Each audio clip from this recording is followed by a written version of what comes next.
What is up, guys? What is up? What is up?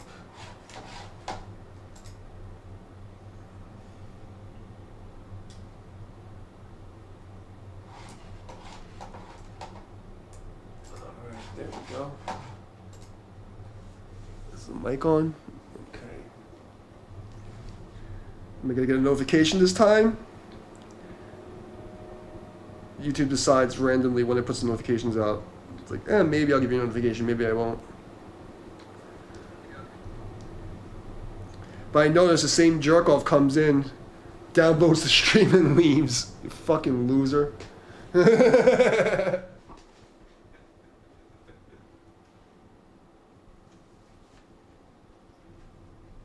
These people were as committed to anything in life as they are to hating me. They might do something with themselves. They might actually be somebody.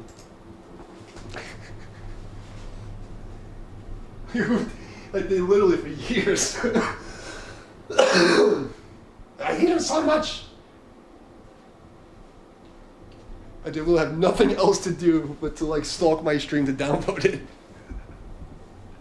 Man, your lives must suck. Oh, God, are you in tune?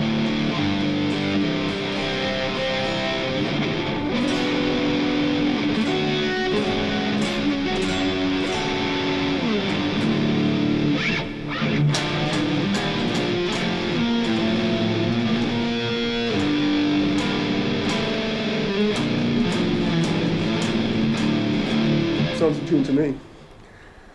Good enough.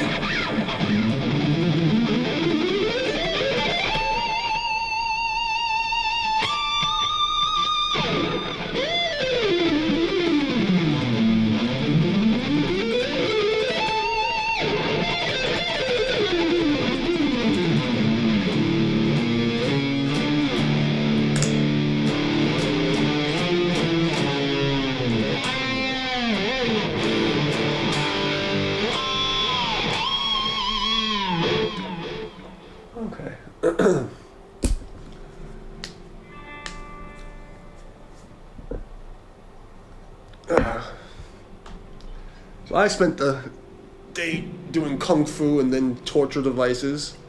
This spiky plastic thing that one of my students bought me. It's like an evil twist between like Swedish and some like little Asian lady with like really hard knuckles like digging into your body. It's terrible.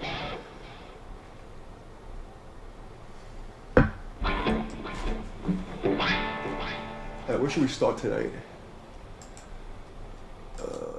It's up to me was me playing fucking Blackman all day. Oh, God. Whatever. Let's try. Oh! It's not here.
What is next? Come on, Jam Roulette, give me something good.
if it's on the stream low, but here it sounds fucking What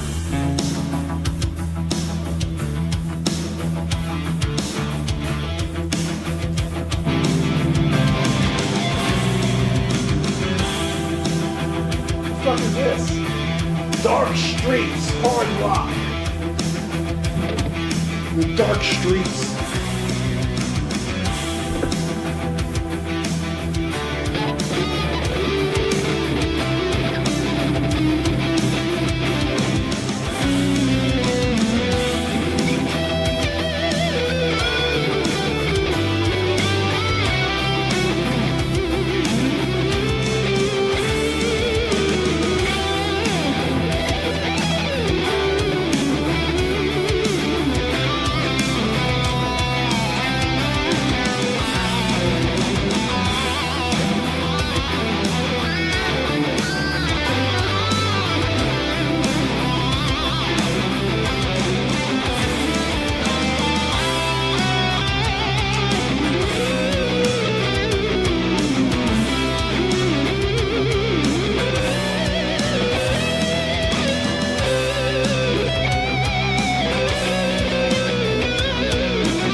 riff. I don't want to play it anymore. Epic metal.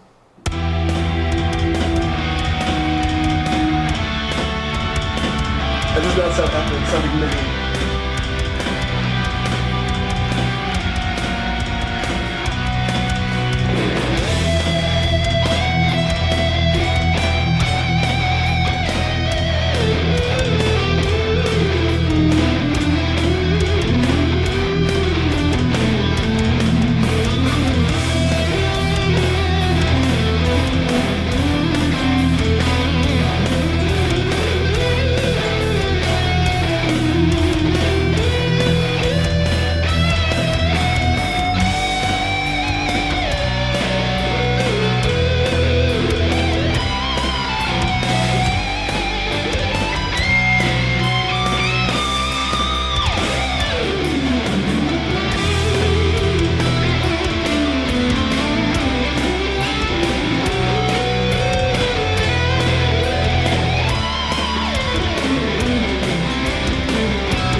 This is too fucking MIDI.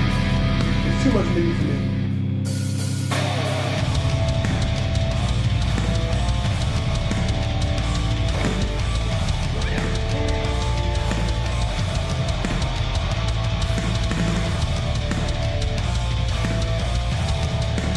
Player's acting crazy. I gotta refresh this.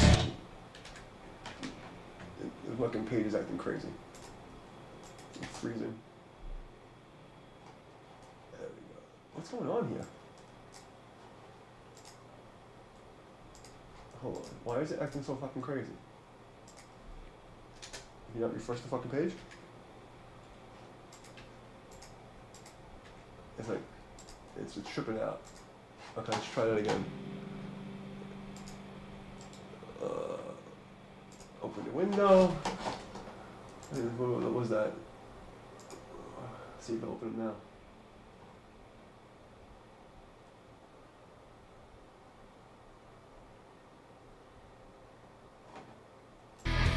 Okay.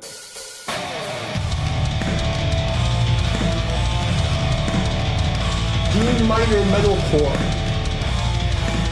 Okay.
Hey, what's up, Union Africano guy?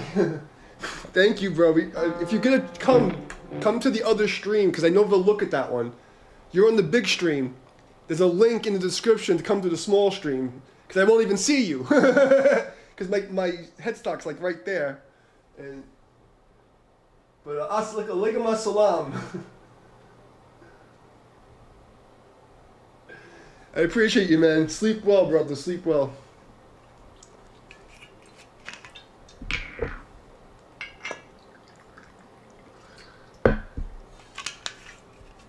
I'll continue to play the haram drunken metal on Saturday.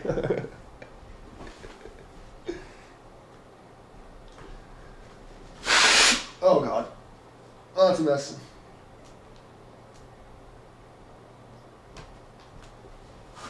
Don't look at me.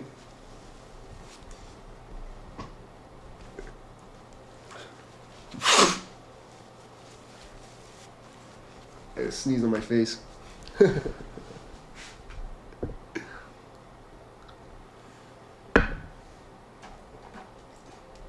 I feel like it's so, like, it doesn't sound right today.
lot of the notes in that. It's slightly too low.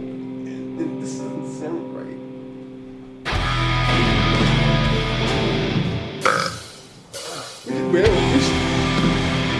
We started the stream with that. I'm not tripping.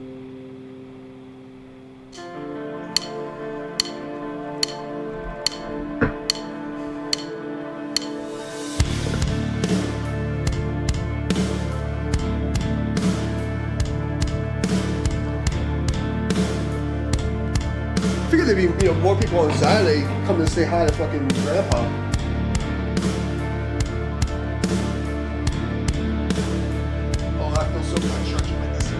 Oh God.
Fuck, thank you.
Trying to pour a shot Saturday night.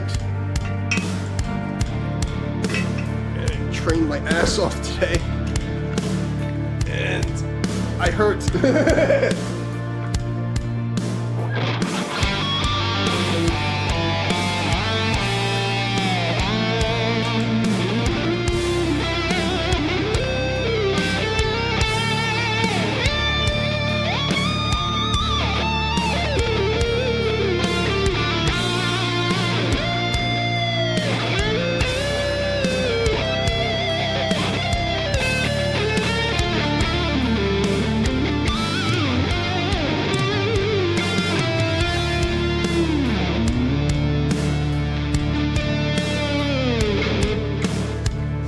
Sounds.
I know, don't overplay. This is fucking boring. How long can I go fucking like fuck? That's 10 minutes of this shit, I'm done. It's Saturday night, I wanna fucking feel amped. What's the next thing?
It's not mine, it's Jam Tracks.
That stupid piano thing was so low in the background. I was trying to catch it, and I'm like, ah! But it's late. I don't want to get in trouble by blasting the guitar, so it's kind of hard for me to hear. I mean, it's probably loud in the stream, but for me, it's kind of low. Is guitar electric or Baja? Or bass? Oh, no. You mean, it's electric guitar. Yeah, electric guitar. See, if I take the distortion off.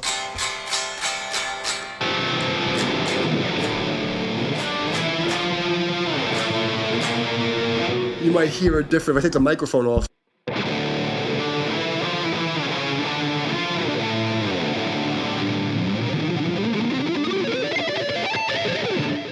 Then if I do like this, it's the same thing.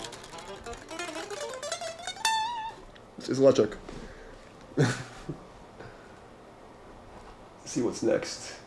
What's that? Unleash the Fury. Oh, okay. Wait. See this? I haven't seen that one before. What's this?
Fucking guitars were really low on that one.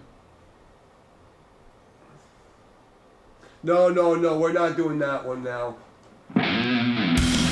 No, I'm not doing that. I know that one. And that's like 5 billion miles an hour super arpeggio thingies. I'm too sober and not in the mood.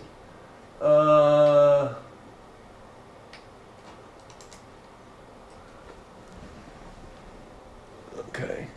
Unless anybody wants to see me do fucking sweeps at 250 BPM, I mean, like, if anybody around wants to see that, I'll do it. But that's like all the jam tracks that comes up, that's like the fucking hardest one. And my autism, I can't not just do fucking sweeps for fucking 8 minutes. It just, my fucking autism kicks in. Emotional, modern, progressive, metal, Phrygian in G.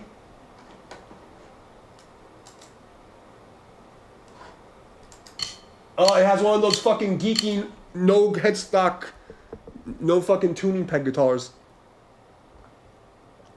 Fucking headless guitar bullshit.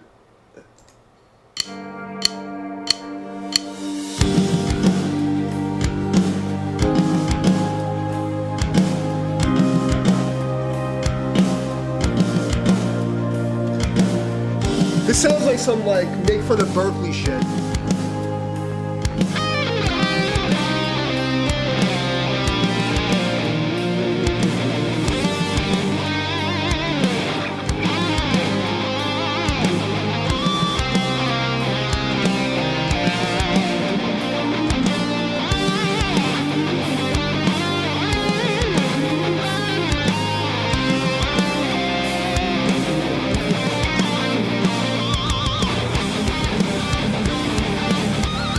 Thank you.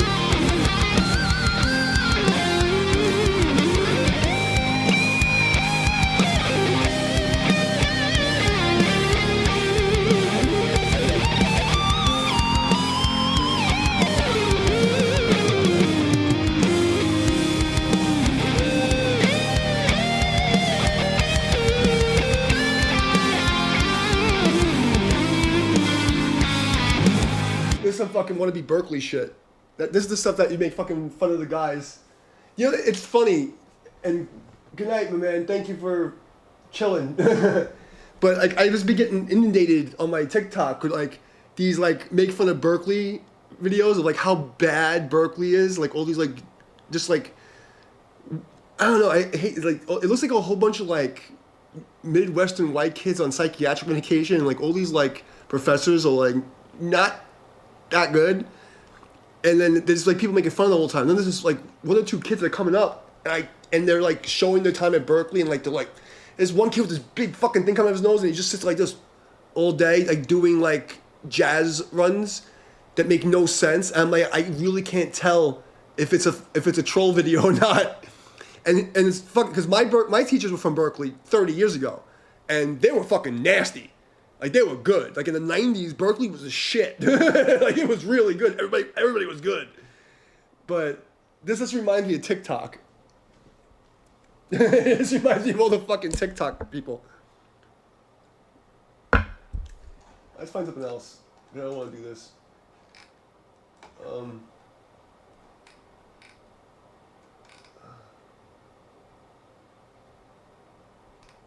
No surrender. Oh, that has a beginning and stop. That means it's no good.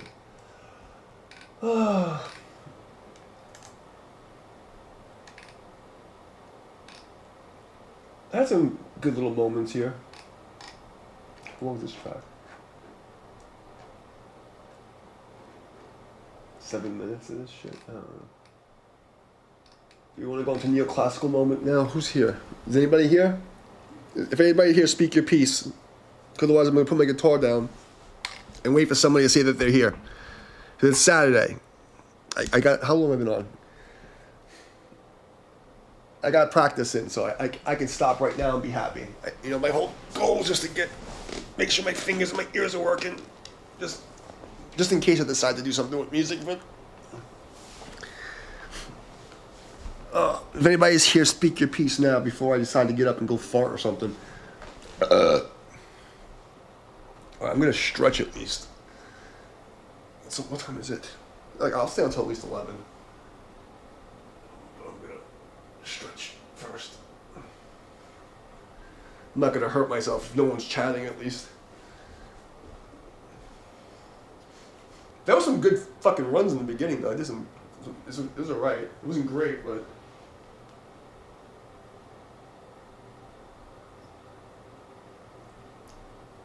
What I've learned is that like, the stuff that you don't like as a musician, people like. Like when you think you completely suck, people some reason like it.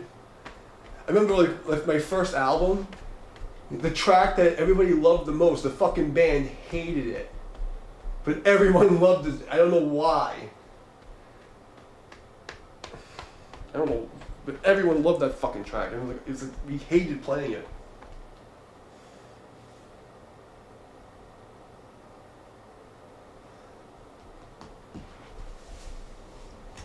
It sounded like a fucking nursery rhyme. For some reason, everybody loved that fucking shit. How did it go? Oh my god.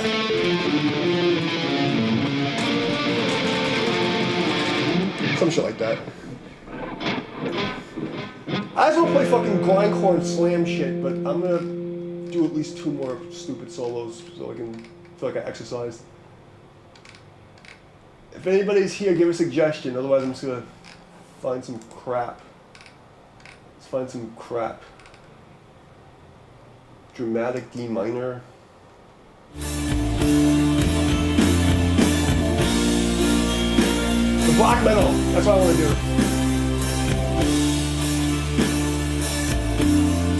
We've done this at least 5 times. At least 5 times, I can remember. Alright. I guess we're doing this shit.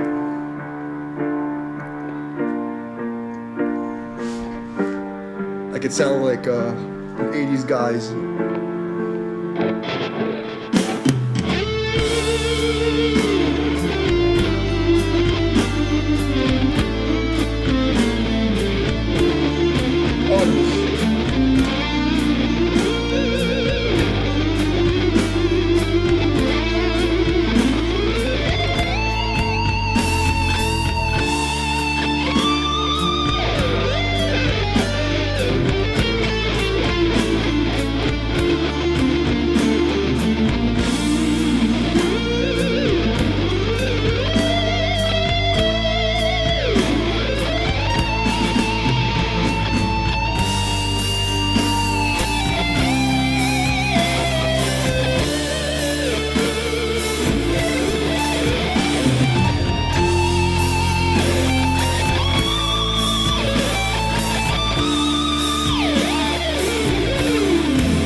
it's so hard to not play the thing I played before. It's like I'm forcing myself to play something new. I hate that. So I want to hear new shit. Do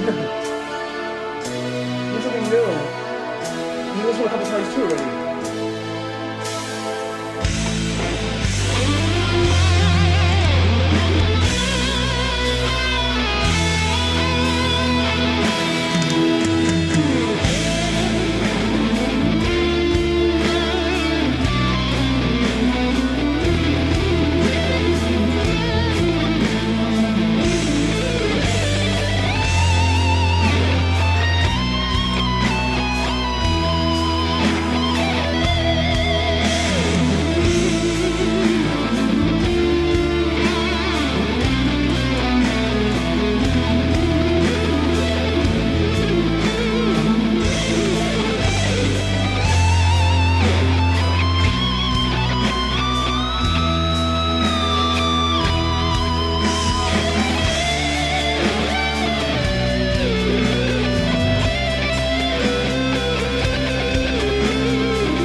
some nastiness in there.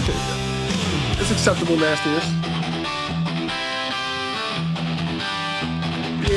Yeah. Yeah, oh, yeah.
It's kind of annoying that, YouTube doesn't send notifications. You know?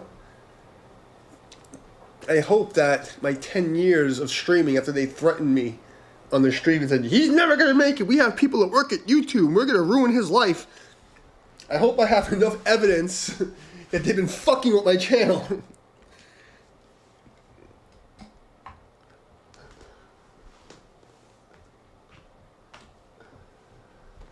Once freaking Orange Man Bad finishes beating up the trans Tifas, hopefully I'll have my chance to sue everybody. Right, Appa?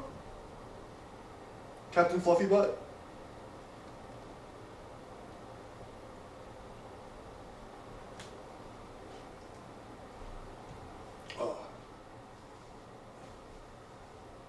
Oh, that was a good crack. Oh.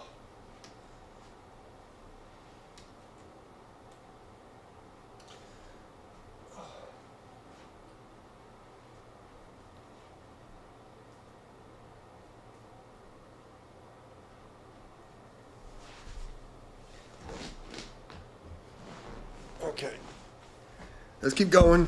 Gotta get the practice in.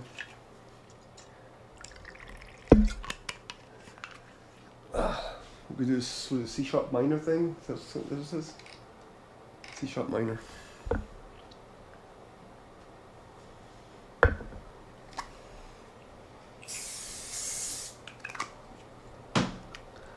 We've done this a bunch of times. I like this one.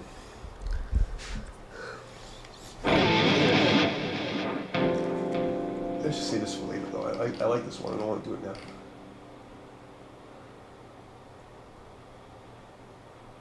When are we gonna die? Well, it depends. It's the one thing that's guaranteed. We're all gonna die eventually. Everybody's dying slowly since we popped out of our mom's hole. You know, but I can tell you one thing. There are like some, would you call it the Matrix? Call it God. There's a force outside of here. If it ain't your time to go, it ain't your time to go. I can tell you, I should not be here. There's been times, I mean, from being a jerk-off kid to working security to fucking just having happenstance sickness, I'm not allowed to die until fucking they're done with me. So,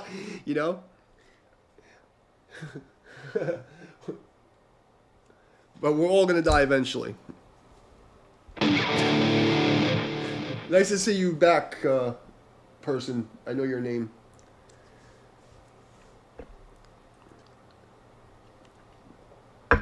The reason why I'm such a, what do they call it, a polymath? Autistic fucking high IQ people who, like, learn a whole bunch of shit, like fucking retards. So, like, a polymath. What got me started when I was very young was studying the samurai. And the Book of Five Rings, there's a translation by Thomas Clear that has both the Book of Five Rings and the Family Traditions of Art of War by Yago Minonori. And one of the quotes is, live every day as if a fire is raging through your hair and every moment is your last. And, being a kid that, like, survived dying so many times, like, I can't tell you how many near-death experiences I've had. Like, I was actually, I was dead and brought back. Like, when I can't even tell you. I've seen the other side. People, it sounds crazy, but I've had too many near-death experiences. So as a little kid, I started, like, training to be, like, this ninja samurai guy. And just treat every single day as it's your last day so that you live with no regret. That's the key to being happy. You practice gratitude. Oh, I know, but no one will believe me. Because the thing is this. In order to get... Science takes experimentation to prove a hypothesis, right? And you have to be willing to do the work. You're not going to say, oh, well, psychic stuff isn't real, the Buddha isn't real, the gods aren't real. If you're not going to do the fucking work to find out, you're not going to fast for 30 days in the forest, not speak for fucking months, and, like, just do the meditation, practice ninja shit, you can't say. Unless you're going to suffer and do the work. And until you do that, it's all you have to experience it. You have to experience it for yourself. And if you're living a life in the fucking Matrix where you're fucking eating poison food, you're eating dead animals, you're not fucking meditating, you don't do any of the work, and then, you get into pretentious shit where it's like, oh, well, you have to, speak like a fucking jerk off, and like that's spiritualism, like it's all nonsense. If you're not going to go and do it yourself, you'll never know. But I can tell you, even from quantum mechanics standpoint, right? Your observer effect, and this is what they teach about in Buddhism, is like, when you leave your body, what you think is where you direct yourself, right? How strong is your focus? So even quantum mechanics proves this. Non-locality of consciousness or whatever. So where you go is it's really not important, like, to think of as a physical place. Because if you're thinking of it like in things that you can wrap your head around here with what it's not going to be understandable to you. But there's definitely a place you go after, I'll tell you that right now. And there's definitely a way to not go anywhere. There's certain religions and certain peoples that they don't go anywhere because of... When you read religious texts, you have to understand the occult means hidden. So you have to know how to read it properly. So most of the people who read these occult texts, like Christianity, the Jews, the Muslims, the Christians, they don't know their own religion because they don't know how to read it. So, like, they don't understand it.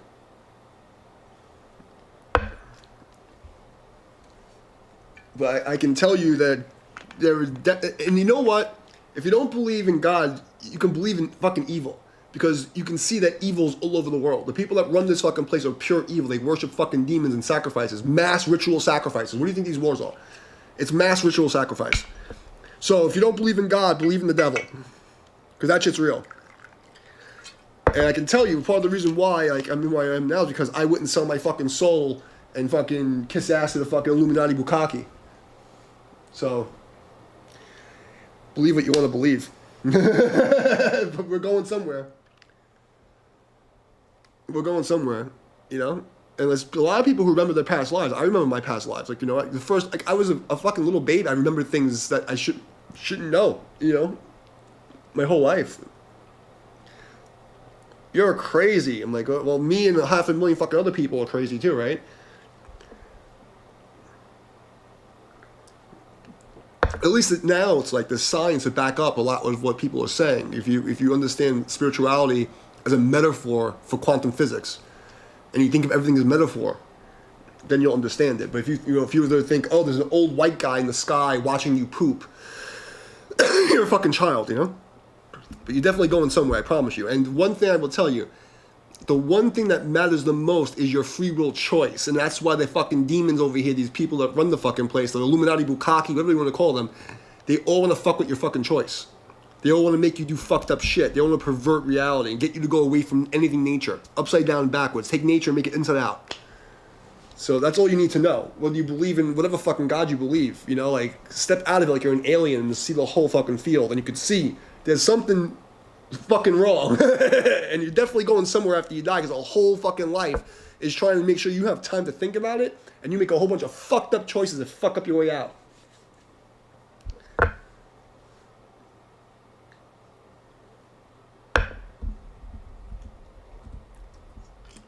So, anyway, welcome to my sermon on this Saturday evening, on Saturn's Day. Should we do some black metal? What do you think we should do? What kind of jam track should we play here? Some people said the universe. Well, it depends on what you think God is, right? So, like, in all the text, even like the monotheistic, where there's only one God, it's not true. If you really understood the translation of the Old Testament, the gods were plural. Like, it wasn't like one God. There was multiple gods, and they used to fight each other. You know, in all the religions, there was multiple gods, but like, there's only one creator, prime creator force. And that's above all of them. And then you have these, like, lesser deity gods, aliens, interdimensional, whatever the fuck, giants, whatever the fuck they were, right? There was something that genetically engineered us and made us a thing here and trapped our fucking conscience in these bodies. And that's like the consensus of all religion. So if you understand how to read all this stuff, because I was a geek and had nothing else to do and fucking trained with the monks and all the crazy shit, the one agreement is that there was some external being, whether it's aliens or interdimensional demons or some fucking thing, that genetically engineered our bodies to trap our mind here. You know, that's the one thing. Are they God, or are they like some kind of lesser God? Like to the cat or to the dog. Well, actually, this is a funny one. The dog says he feeds me, he pets me, he loves me. He must be a god. The cat says he feeds me, he pets me, he loves me. I must be a god. Like, what does God mean? You know what I mean? The word God comes from Gadriel. It's one of the lesser demons. You know? I mean, it's primitive. I mean, you know, primordial. Like, primitive's not always, like, bad. Primitive can just be, like, you know, Occam's razor. It's the fucking thing that makes sense. I'll tell you what a primitive concept is. Thinking that you're living in a fucking vacuum and a spinning fucking rock, there's nothingness, and like your entire existence is a fucking accident. That's fucking primitive. That's stupid. It's stupid. And then when you look at all the people who rule us, they don't believe that. They're all into, like, you know, astrology and all these fucking weird rituals. There's fucking symbols everywhere.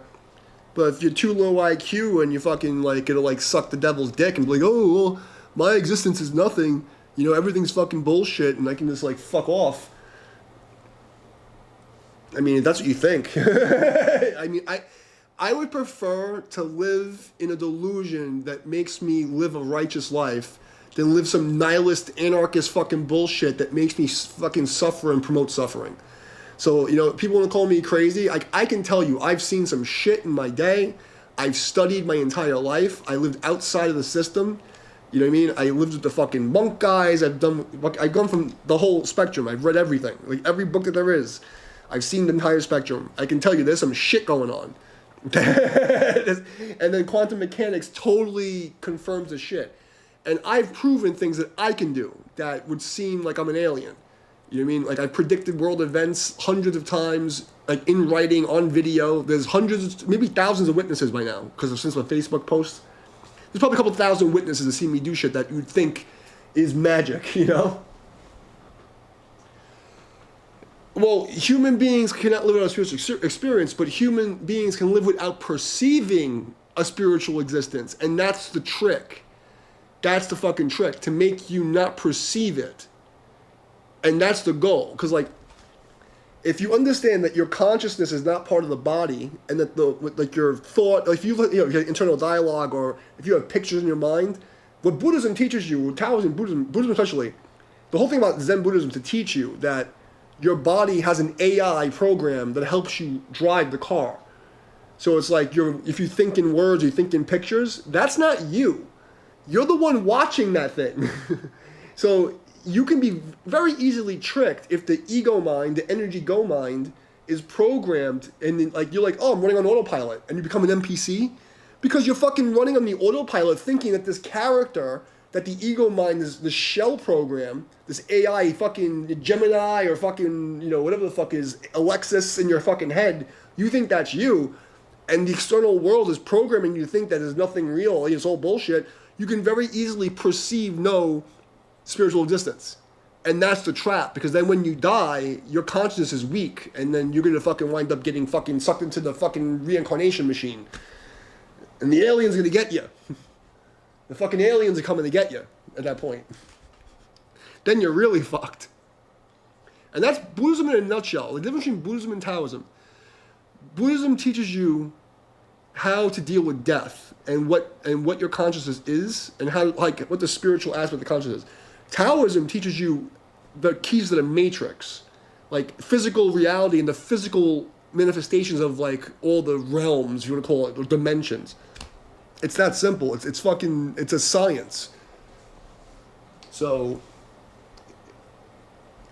people will think it's crazy talk, but I don't care what anybody says. There's no way I'd be alive right now if there wasn't something watching over me, man. There's no fucking way. And you can say whatever you want. Call me crazy, record it, and try to say I'm delusional. Because I know that's what you guys like to fucking do. Look, he's crazy. I'll be crazy and I'll be happy. Well, that's the thing. I've had when I became a Buddhist, my whole first of all, my whole family was a bunch of fucking narcissistic fucking demons.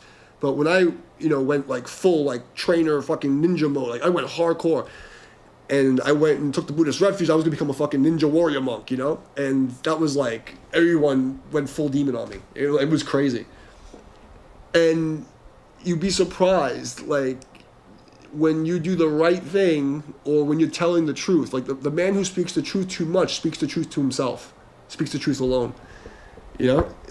People can't handle it. They can't handle it. But I will tell you, my master said to me, when I asked him, why did you choose Buddhism? Are you sure it's the right? And he says, and in a really bad Chinese accent, he goes, if I have to gamble death, I gamble with the Buddha.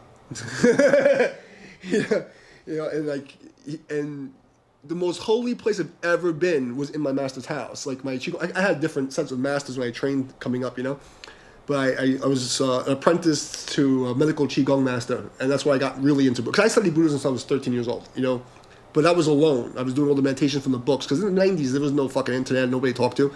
So I just go to the library, I read the books, and I do the meditation, I fucking do all the ninja shit. And I was training with karate guys and all that stuff, and we did a meditation there. But it wasn't until it was about 1920, that's when I really got into it with him. And I'll never forget that. He was like, if I gamble death, I gamble with Buddha. And he was not fucking around.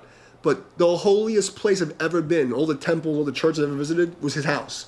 He had this prayer room. We used to meditate every single day. And the altar, there was, I mean, books that were like this thick. He had 218 of these books that were like this fucking thick. And like give the Buddha altar, and he held these fucking books, and the shelves of books. And the fucking writing was like this in Chinese. And it was like the real teaching of the Buddha. People like in the Western world have no idea what real Buddhism is and how like insane it really gets. They think it's like, you know, oh, you have to sit and meditate and be a narcissistic asshole. It has nothing to do with that at all. It was really intense. Like he was not fucking around. You know what I mean? And we used to do treatments on these doctors, like, you know, like guys from the Royal College of Surgeons and like really high level doctors, and they would freak out. Like, you know, so when you see like professionals with PhDs who traveled the world giving seminars and dissertations, and they're like, we're doing medical qigong on them, and they're like, what the fuck? You know, like that's why I meant to wrap it up, is that you have to experience it before you can, you know, and there's no other way than to do it, you know? So you can't say that nobody knows. No, I'm telling you, there's people that know. There's people that fucking know, you know, and then the other people, they don't want to know, because the truth of the matter is, if you knew that every single action you've ever done is being recorded in some liquid crystal ether around you, and that you're going to be judged one day, you don't want to know. You'd rather go back to your fucking hole rather than actually do some work. You know what I mean? Like that's the real shit. That's why people don't want to hear about remote viewing and all this psychic shit, because if people like me, I'm some asshole, if I'm able to do a fraction of that stuff, imagine like monk level what they're doing. There's nothing, we don't get away with anything here. Like, we don't get away with anything here. It sounds fucking crazy. But then even the government did it with Project Looking Glass, and they called it, and like you have all the fucking remote viewers from the government and all that stuff. It's like, it's been scientifically proven, but nobody cares.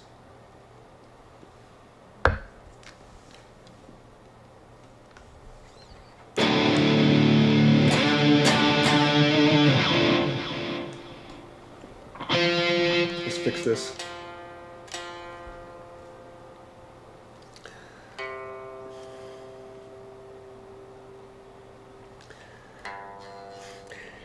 And I know people say, oh, you drink and you're a Buddhist. I'm like, yes. When I took the oath, my master said to me, because I was going to go be a monk, it's to me, you're not allowed to be a monk. I have to maintain my station in life. This was literally the words. It's like, you have to maintain your station in life to prepare the world for the Dharma ending age. And I never saw them again. And I just said to him, well, I can't, you know, I can't fulfill this oath if I don't, because like, I won't be able to have any friends. Because if I don't smoke, I don't drink, I don't eat meat, no one's going to let me hang out with them. Because you can drink, but you can never eat meat, because that means you lose your compassion. So that was the rule. So I'm allowed to drink as long as I don't get like too drunk and do anything fucked up to anybody.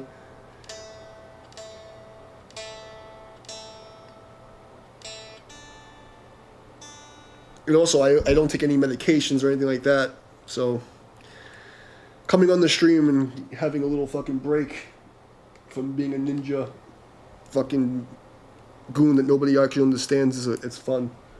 Makes me happy. And then I get to go to sleep. I'm not in pain, which is great. But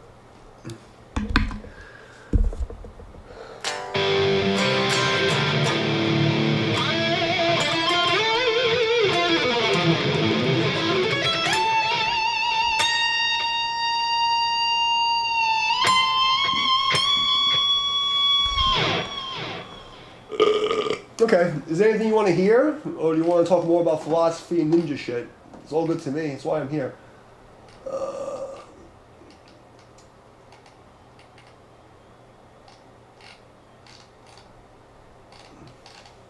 And there are some, you know, rules. I have to wait till somebody asks me to tell them. I can't preach it to them for no fucking reason.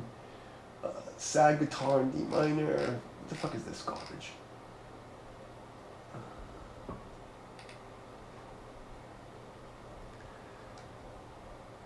Harmonic minor scale. We can do that. Phrygian dominant. Let's find some neoclassical jam in A minor. Let's try this one.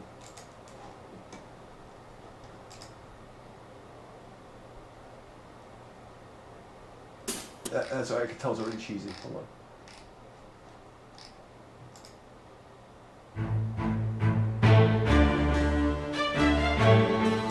Okay.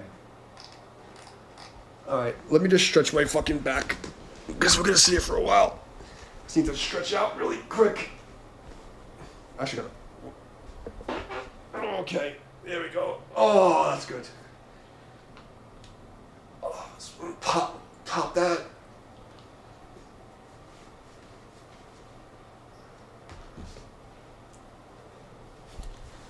We did this one yesterday or the day before. I like this one. It's like some kind of classical box sounding thing. And then we'll go to some neoclassical shit for some harmonic minor. This is, what is this? D minor?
Find some harmonic minor shit. Oh, this is gonna be easy. This is harmonic minor all over the fucking place.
actually right now. That's a good idea, actually. That's a good idea.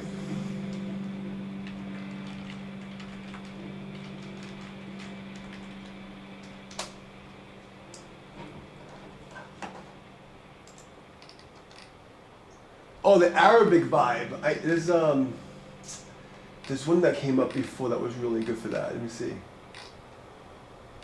Hold on. I think I'll know the fucking. It's like an ethnic. No, there's one that was really. No. I want to find this one. There was actually a really good one. That was just like that. It had like this fucking like riding a camel. I want to find that one. Fuck. What was it called? It was like ethnic bathing track or something like that.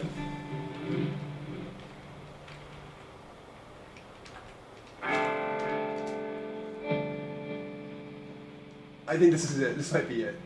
Maybe. Yeah, this is it. There's that riding a camel sounds. This isn't the one, this is the other one. But this is good enough. I'm gonna ride a camel.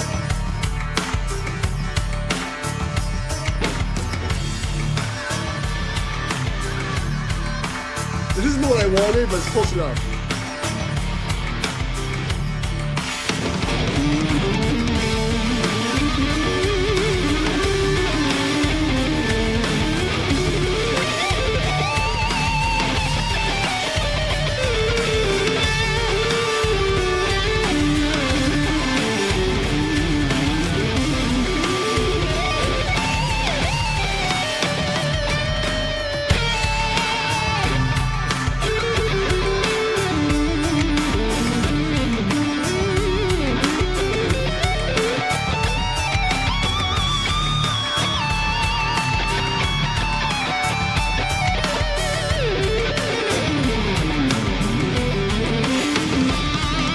You want to sound like really like a camel jockey? You gotta use 2 fingers.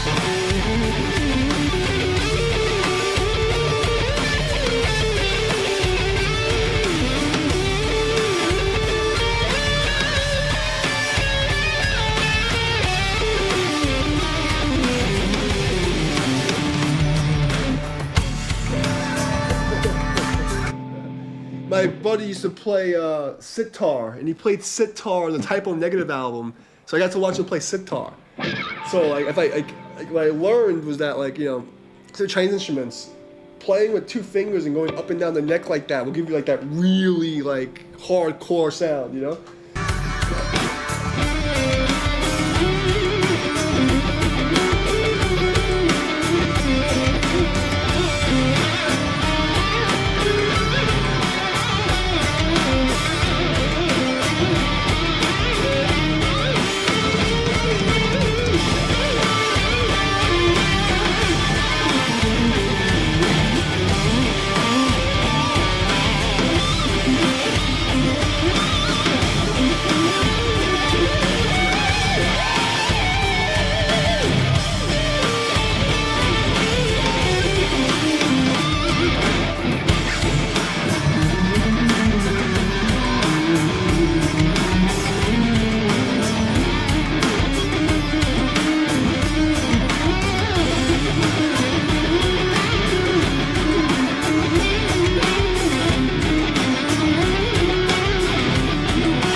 So that's how you get like the hardcore,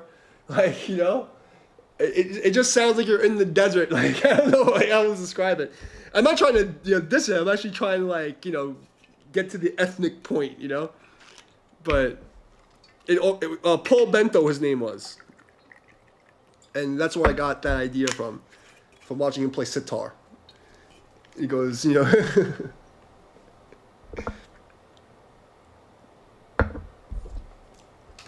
I'll go to like neoclassical version of that.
That shit's fun. I like that stuff.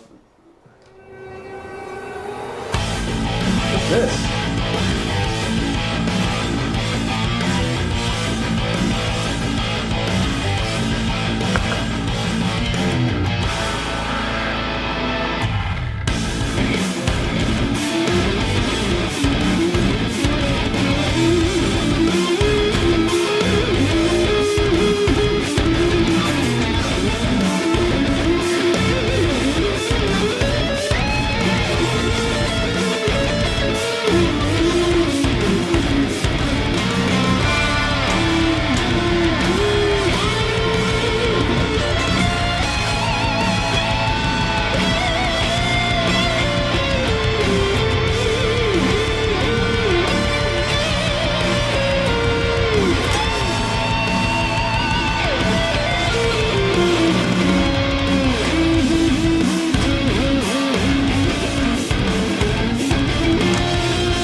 definitely like Metallica has some stuff like that, but Marty Freeman is definitely more of the guy who's like in the outside sound, like. But the thing is, when he plays harmonic minor, you don't even realize he's playing harmonic minor because he's playing so many fucked up, like, off notes. Let me say good night to this chick because she's gonna cry if I don't say good night to her.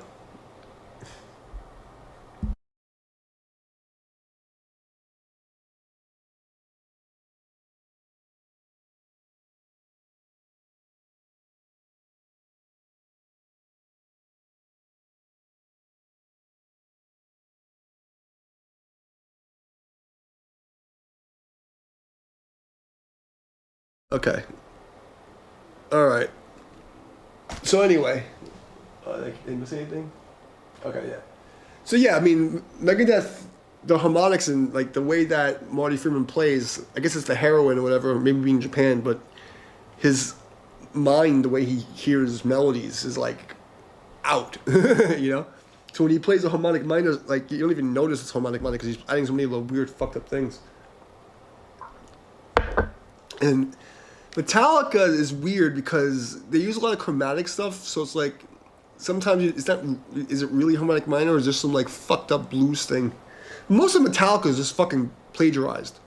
Like Metallica robbed so many people, and people don't even know. There's a Russian guy who did a 3-part documentary on how much of Metallica's catalog is stolen from like lesser bands, and I fucking hate those guys because it was Obama fucked us, and then when Lars Ulrich testified at fucking Napster, I watched my career and everybody else's career get fucking shitted on. It's because of that why Spotify is able to fucking give us a fucking 0.00001 cent.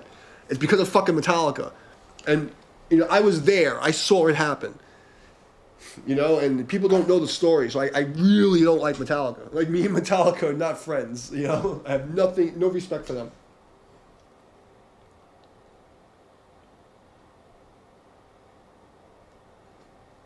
Between Kurt and fucking Lars's gay love affair to like them stealing half their catalog from bands that nobody's ever heard of, I have no respect for that band. After Master of Puppets, everything's shit. That's how I feel about Metallica.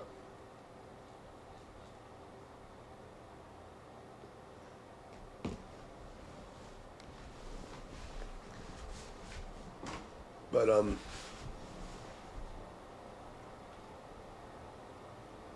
playful sexual harms. So yeah, so anyway, that's my Metallica rant, and I'll keep saying that to the day I die because I was making money, like from 2000 and 2003. I was on the radio in 26 countries. I'm fucking getting paid by MP3.com, and all of a sudden, Bush came in with the fucking stupid 9/11. Like the day before 9/11, I was about to sign a record deal with Candlelight Records, and then Trade Center blew up. We were still being played all over the world. I was doing good on MySpace, fucking MP3.com. My 8-track album, EP, whatever you want to call it, was the top 10 for 16 or 17 weeks. Then Metallica came out and testified at Napster. I get locked out of my MP3 account. I get locked out of my fucking MySpace account. I've been getting fucked ever since. That's when like the cancel culture started. And I started talking about it. Nobody believed me. And then all my shit it's just kept getting worse and worse. And then day before 2020 election, I got fucking banned everywhere. Me and 500 followers.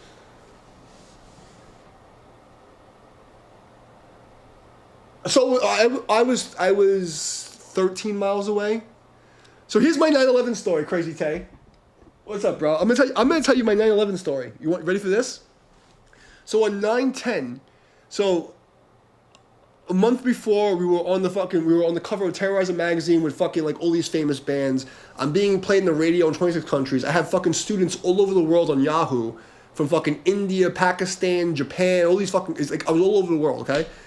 And I was a leader of a hacking group, a white hat hacking group.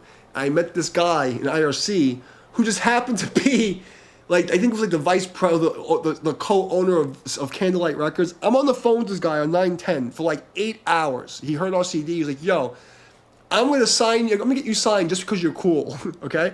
We worked out a deal. Everything was fucking on the, like, so me and my drummer, The first time I've ever, and the last time I ever drank absinthe. Okay, it was real, and because it was illegal, so we had like imported, smuggled absinthe from France. And my drummer was from Lafayette, so he knew how to do it with the sugar cubes and the whole thing. So we had like a celebration because we were about to fucking, we just made it. You know, we played all the fucking cool shows. We were opening for huge bands. We were like the shit. And we drank the absinthe, and I remember like I started feeling weird. I'm like, I have a really bad feeling. Something bad's about to happen. And then I passed out. And then one of my students who was in my band, who was an ex-Navy medevac guy, my phone rings. Ring, ring, ring, ring. I wake up, I'm like, yo, what the fuck? You know, I pick up the phone. D! The Hajis are invading, bro. Get ready. Get everybody together. The Hajis are invading. I'm like, what the fuck are you talking about? The Hajis are invading, bro. This ain't fucking Afghanistan. What the fuck are you talking about? No, bro. This is for real, bro. I'm not trolling you, bro. The fucking Hajis are invading, bro. Look out your window. And I look out my window, and it's snowing. I'm like, what the why is it snowing? And I go outside, and it's burnt paper. I'm 13 miles away from the train center, right? There's fucking burning paper flying down on my face. I'm like, what the fuck is happening? And then I found out. I put the TV on. The first train center went down. Then the second one went down. So I was teaching at a karate school in Sheepshead Bay. And I had mad connections, so I called every gangster, every fucking like metalhead, every goon. Within 25 minutes, I had about 35 guys. I went to the karate school. We opened the weapons closet. I have an army of 35 goons with fucking swords and nunchucks and guns and all kinds of crazy shit. And we're all assembled, ready to go to war, because we thought we were getting invaded, bro. Like, that was my 9/11 story. The school I was at is right near Kings Highway, the train station on Kings Highway. And I literally had an army assembled in 25 minutes.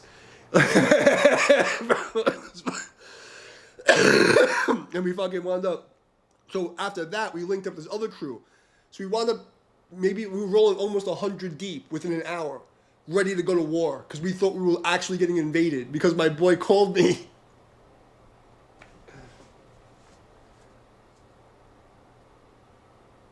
Oh, I can't say too much, but I was there doing the cleanup. I can't talk about it too much, but like I was involved in that. I was there for a while. But the first day was crazy because the call came in, and then everybody's getting. Because just remember, there's no like there was cell phones, but it wasn't like now. You know, we had like shitty cell phones, you know, and beepers. So I spent 5 minutes. I started beeping people 911, meet here, and then fucking calling people. And like within 25 minutes, I'm at the school, opening the weapons closet, and we have like all the Brooklyn gangs, all the metalheads, rushed together, because we thought we were really getting invaded and we were about to go to war. And this is like Gen X kids. We didn't give a fuck, bro. We were like, oh, it's on, and it was on, bro. Like. And within like 2 hours, like the first hour, there was at least 90 of us. And like by like 2-3 hours later, there was like almost 150, 200 guys ready to go to war. Like we were down. Like we were fucking ready, bro. Well, I can't talk about what I was doing because like I can't say that. But I can tell you all the other stuff. Like that shit, that it's, come on. Like, that building was boomed from the inside, like nowhere in history. Because there used to be a website that was taken down called There was a German scientist for 9/11 Truth or some shit. There was a website with all these like international scientists that were doing like all these like theorems explaining like steel can't melt, the fucking this and that, blah blah blah. Like.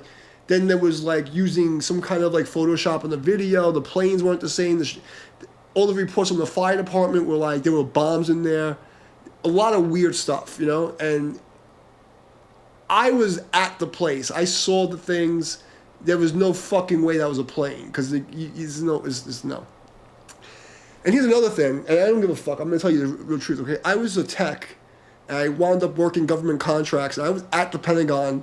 Right before that, I used to work there. Okay, I was in Alexandria, stationed there for a while, and I can tell you that. Let's just say I passed the Pentagon a lot. Okay, I'm not gonna say if I was there or not, but I used to pass that place all the time.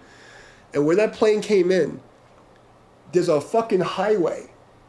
It's not possible.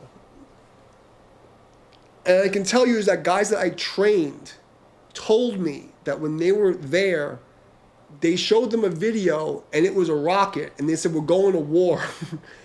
So like, I can't say too much more than that, but I can tell you this video and the reason I'm telling you this because I know that there's video now on TikTok and other places showing the rocket and showing the angle that I used to drive past, that you could see this, like, you can see it. It's not a plane, you know? And it's not, none of that's real. And I'm going to say, because like there's other people saying it, I'm not saying anything that nobody else is saying. You know what I mean? But I can tell you that the whole thing is bullshit.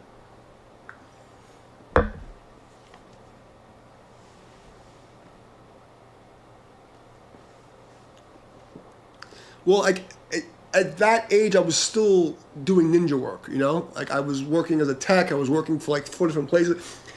I used to fly across the country and I would work for a week, and I would come back just for band practice. And like I couldn't tell people who I was.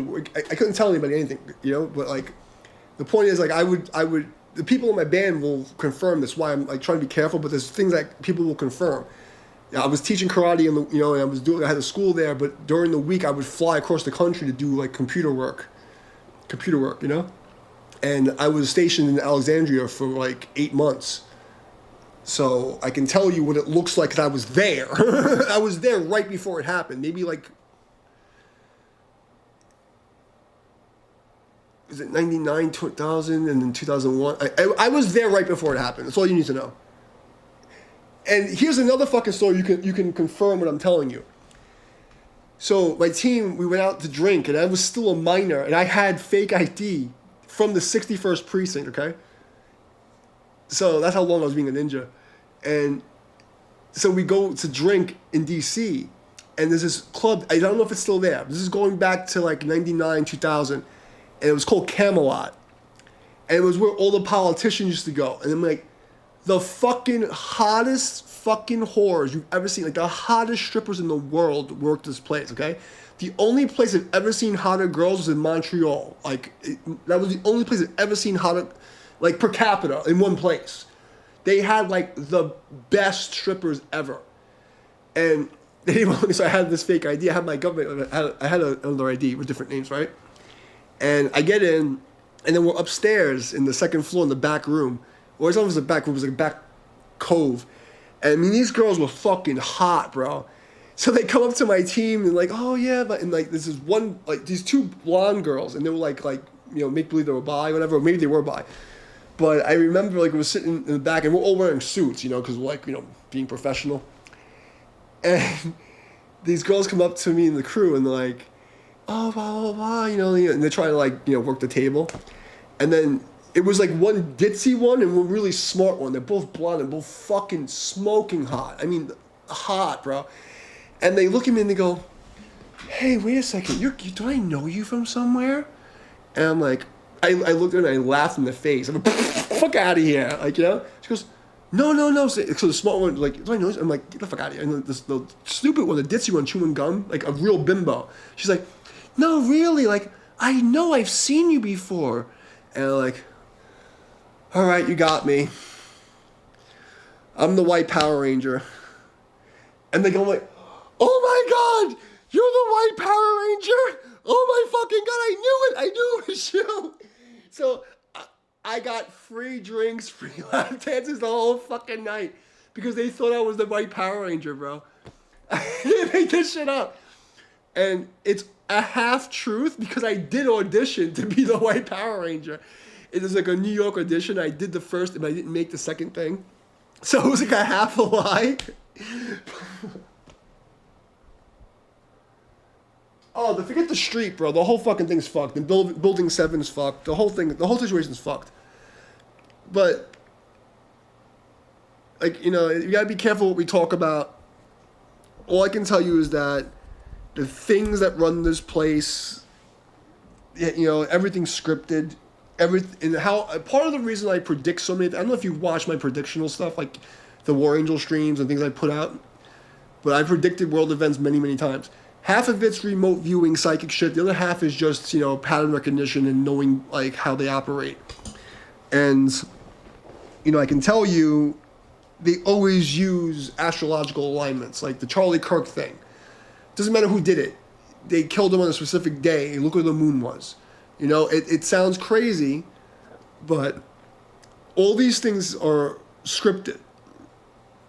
It's... And because you can't do a blood sacrifice if it's not at the right time. It doesn't matter if you believe in demons and God. These people believe that shit. And because they believe it, you could predict what they're going to do. What did you say? The U.S.-Iraq war? You mean like Desert Storm? Because when Desert Storm was going on, when it was maybe just finishing, I was in the Guardian Angels patrolling Times Square. Because I remember I was training guys that came back that were fighting Desert Storm, just came out of rotation. So I was probably like between 13 and 15, I guess. I think. It's a long time ago. I can't remember. But I can tell you that I was patrolling Times Square, because I was also a big kid and I knew how to fight. I already training half my life. So I lied, because I always had fake ID. So I went to the Guardian Angels. They thought I was 16. I was like 13 or 14. You know what I mean? And I was already fighting adults. So I was on squads with guys that were like legit, came out of Desert Storm. So I don't remember exactly the year. So 93, I guess. 91, 93. What the fuck was that? It's a long time ago, man. But I was probably between 12 and 16, but I can tell you, because I was patrolling Times Square, taking down crack dealers as a kid with guys that just came back from Desert Storm. So, and what's funny? I have proof.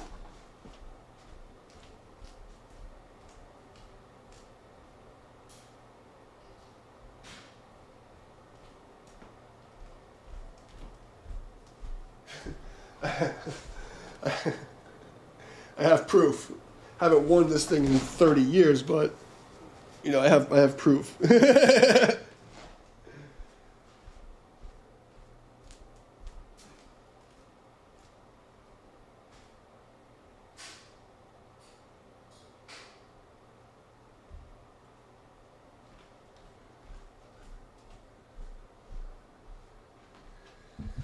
See?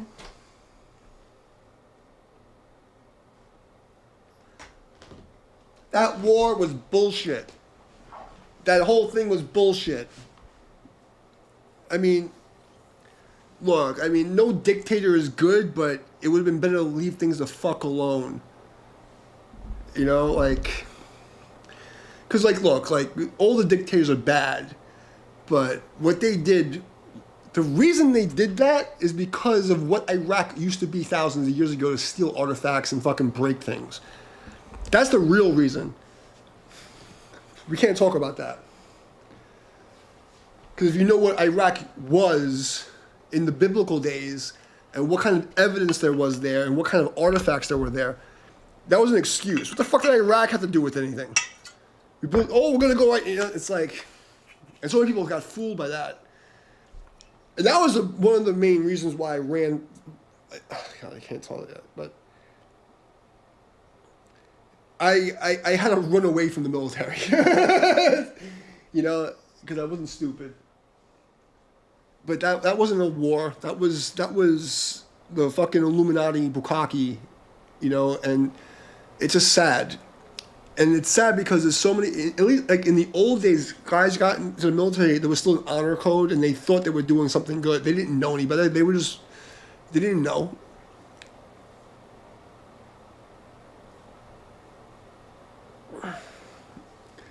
It was, the people that run this place are fucked up.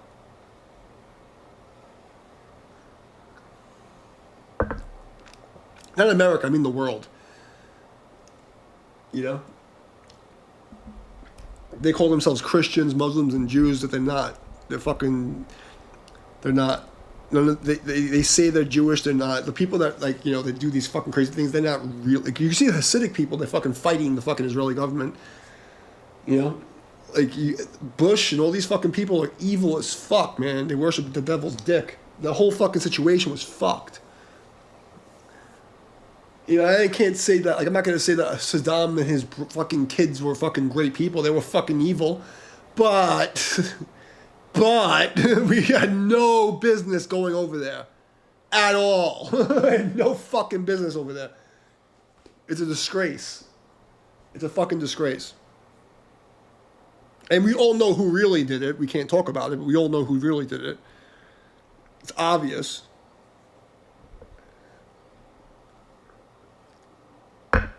But we're all, like, it doesn't matter where you're from. If you're not, we're all peasant slaves. Every one of us. And we're all being fucking, like, led by a leash of bullshit. Who are we to fucking argue with them? What are we going to do? Like, right now, you have fucking people, like, there's American mercenaries in Ukraine. Ukraine has literal Nazis. And people are fighting Russia alongside of fucking actual Nazis. The Azov battalions are fucking Nazis. And the propaganda is so thick. But the people that go, they think they think that they're doing the right thing. If they found out what's really going on, and they were going out killing people for no fucking reason, they can't handle it. The whole thing's fucked. It's a fucking disgrace. I came from New York, so, like, we have friends from everywhere. It's not like I know people from fucking every country in New York. It's fucking disgrace. And then the other people, they hate all of America. Like, what the fuck are we gonna do? You know what I mean? Like, the government doesn't fucking care about what we say. They do what they're gonna fucking do. They do what they do. And we get sucked in. What are we gonna do?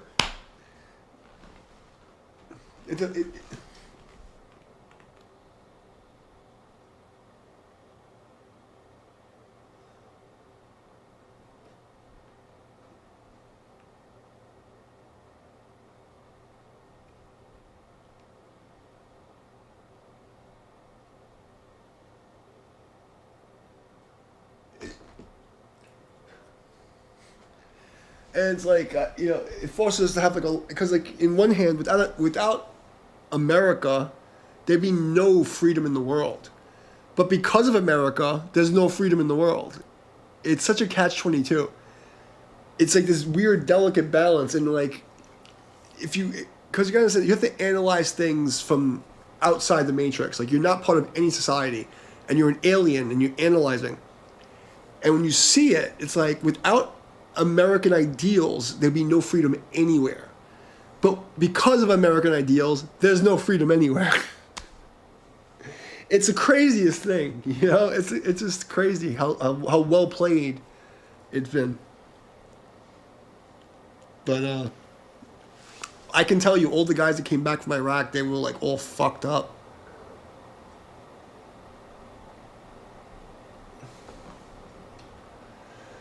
Because we are, and that's the thing. It's like, and what makes me upset is that how many people don't stop to think, because they get so riled up by what they're told on TV or whatever. I mean, because you're in Iraq, you get one story. I'm in America, we get one story. Everybody gets a different story. Like, oh, we gotta.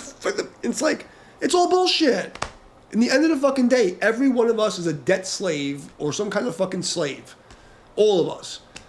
And we're sitting here fighting these fucking elite fucking, like, wars and propaganda, like, we're arguing over stupid shit that has nothing to do with us. Because when you're in New York City, you see it, like, you get guys from Iraq, from Afghanistan, from everywhere, and they're fucking chill as fuck. It's like, when you put everybody together, yes, New York is the most racially divided place in the world, but all the races can interact with no bullshit. Everybody minds their fucking business. It's when these fucking elites get involved and start, like, twisting the fucking screws is a fucking problem. That's where the fucking problem comes. And then you get, like, these radicals, like, everyone's angry and they don't think, like, oh, we're gonna attack America. Like, the average American citizen is just a prisoner slave just trying to get through and waiting to die.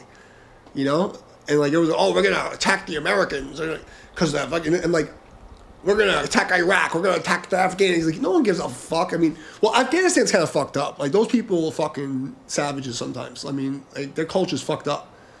I mean, you know, they're fucking Taco Tuesday or Thursday when they're just fucking banging little boys and fucking goats. They're fucked up. But, like, Iraqis, fucking, what's the other fucking place everyone's fucking talking about right now? Iran.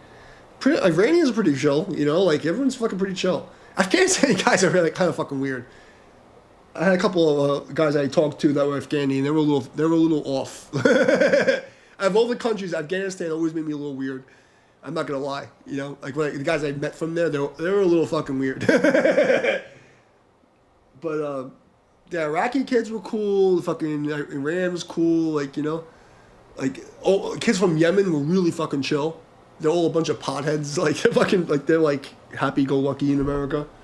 I have to say though, like, from my experience, the only people that were like, I don't know about you, was the Afghani guys. They're a little fucking weird.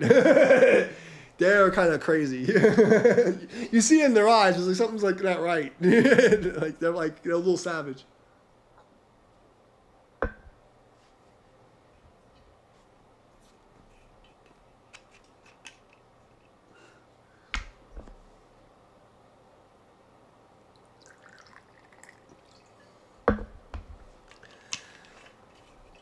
But I mean, I also grew up in New York when New York was a fucking. If you look up pictures from like the 70s and 80s of the Bronx in New York City, and you can see how I grew up. It looked like Iraq after the war. I'm not saying this like, I'm telling you, like, it was bad. It was just like it was like some kind of dystopian nightmare. I grew up playing in rubble, in like it looked like there was a war. Like, the places I grew up in, like, we used to play, and there's like this like buildings that were. It looked like Gaza, like a little bit better. It was just fucked. It was fucked. You know, I can't explain it. It was a fucked up place. Like, New York in the early days when I grew up was fucked up. But it's the only place where you had people from everywhere. And it was the most racist place. And you'd have, like, race battles, but, like, at the same time, everybody kind of got along. As long as it was the only place that were really, like, it was the black places and the Italian places. Those where you really would have, like, but the black places are the worst. The black people were the most racist, second to the Jews. Like, in New York City, the most racist people in New York City were blacks, and then second was Jews. And then, like, Italians in the early 80s, like, but they were just protecting their neighborhood, you know what I mean? Because, like, whenever, like, black people came to Italian neighborhoods, they always came to start shit. And that's how it was. You know what I mean? But if you were, like, in a black neighborhood and you weren't black, it was fucking crazy beef. It was just fucking crazy. It was just nuts. Like, and then, like, like, in my teenage years, when I came back to New York, I was in Canarsie, and Canarsie was, like, the most mixed area. But we had, like, gangs. Every 5 blocks, you had a different gang. Italians, Chinese, Puerto Ricans, blacks, blah, blah, blah. And it was just, like, weird. Like, and they would get along, but they'd have gang battles. It was fucking weird. It's a weird place. Yeah, my life was a trip. I don't know why I'm telling you guys all this, but anyway, we should play some metal. What is this?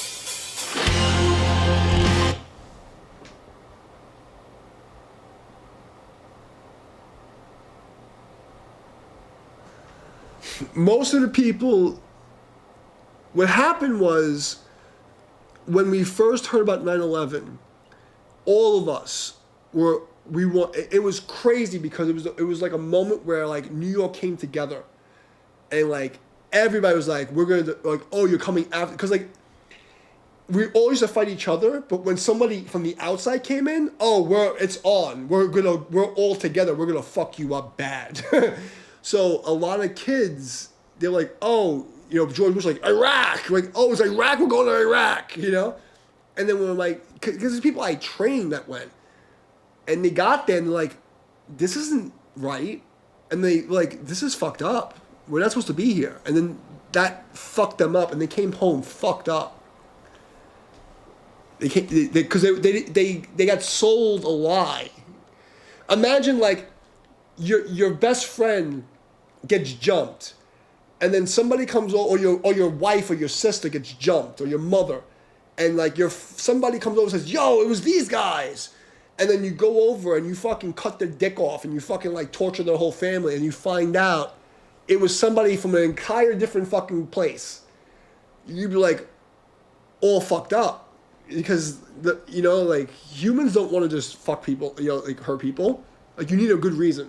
Even bad people need a good reason, They make up a reason. And that was just wrong. And a lot of guys came home all fucked up in the head.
That was fun.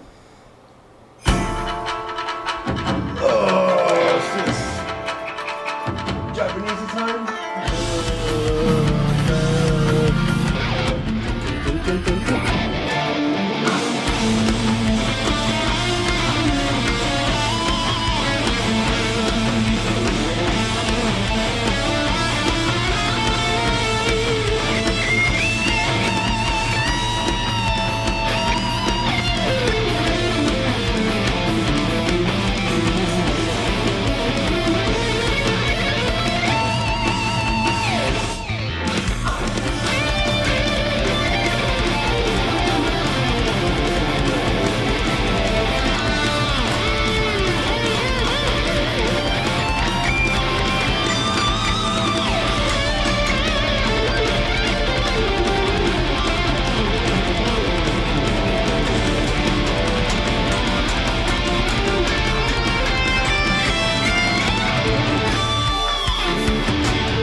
a drunk guy, I'm happy with that. This guy wanted Christian stuff. We're not doing this song.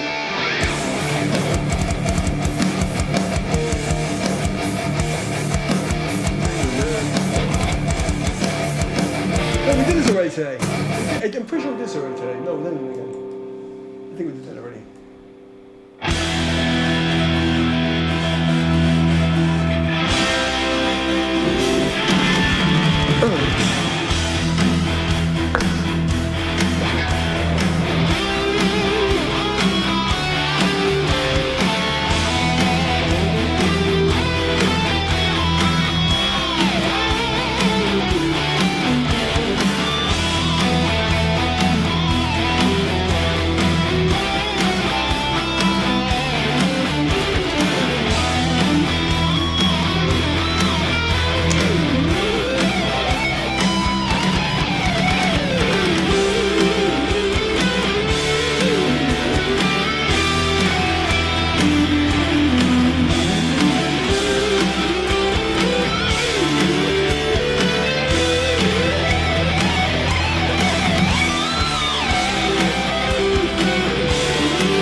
don't want to do this. Ooh, that's nasty.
That's too like doom stoner metal for me.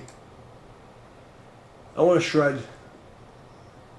No, gay.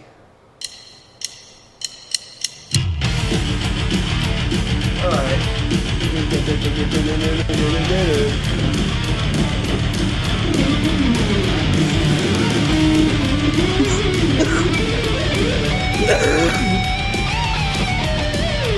This guy wanted fucking freaking.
bullshit.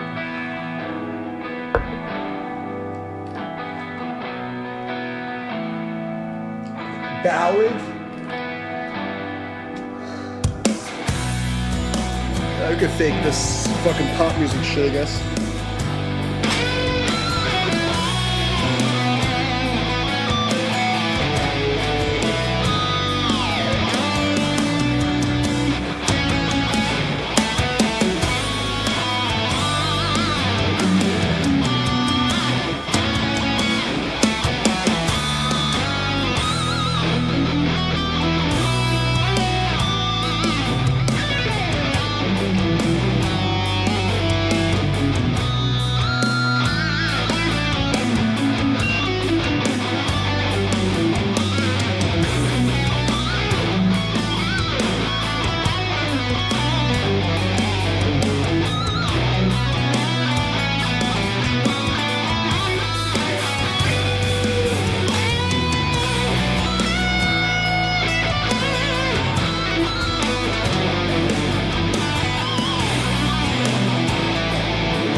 Enough of this fucking bullshit.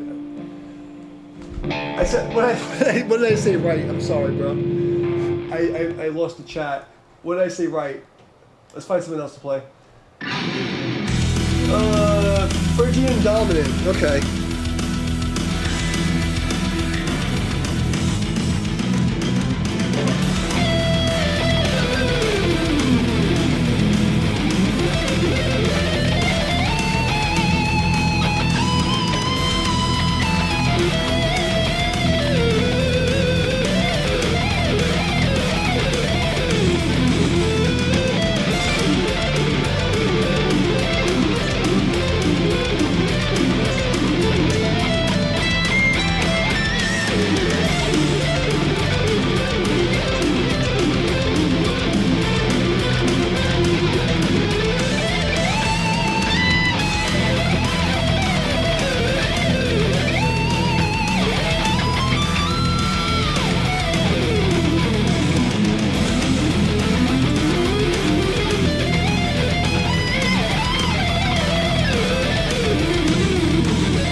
Okay.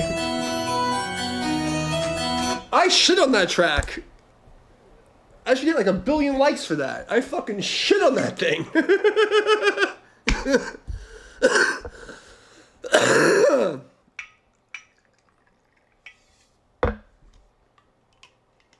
I legit took a shit on that fucking jam track. How come I didn't get 1 billion likes?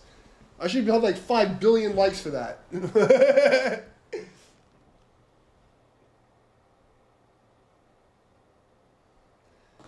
But that's how it is. You know, the stuff that you think you did good, nobody cares about. And the stuff that you think you suck at, everybody loves.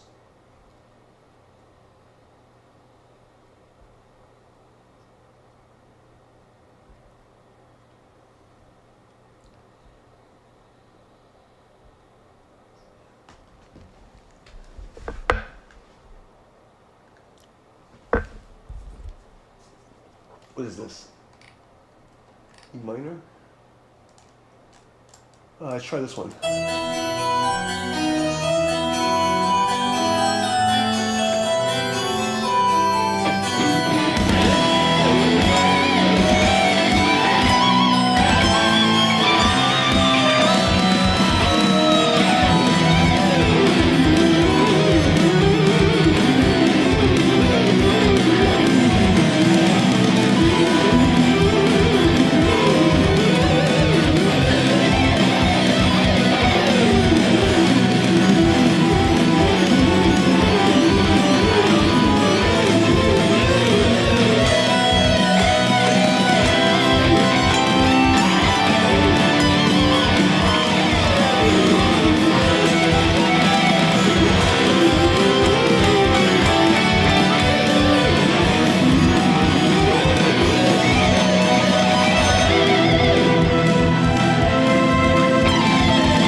I got lucky on that one.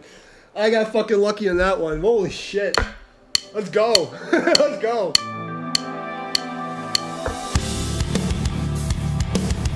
I got fucking lucky.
Yo, you're welcome, Kay. I'm just making fun of the jazz guys here, so you're not missing anything. This is just me making fun of people. He's supposed to fucking coming by. Make sure you hit the like button because YouTube hates me. So before you leave, make sure you always hit the like button because I literally have stalkers. Like a group of stalkers who follow me, and as soon as I start the stream, they'll come in and dislike the video and leave so no one comes to see me. So always hit the like button. Where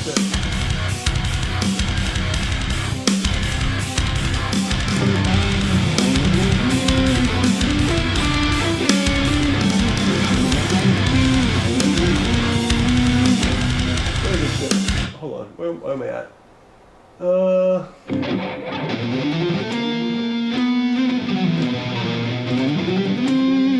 Let's start this over again.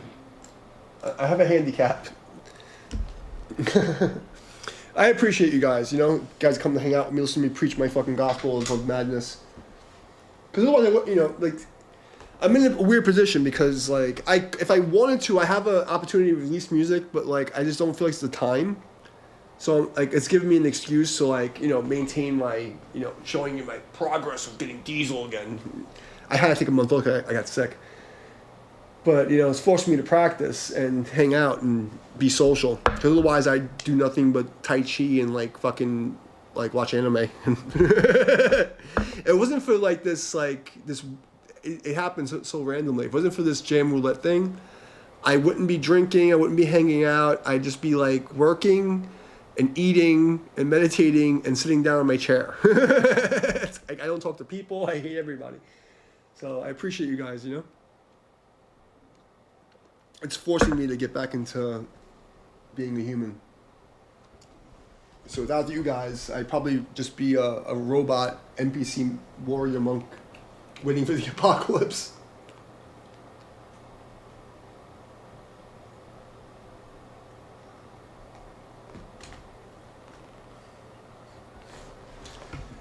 I'm just really surprised, you know, like, you know, 3 months of me doing this, like, you know, I can never get more than fucking 5-10 people ever. Oh, wrong button. Let's do this one again. I can do this.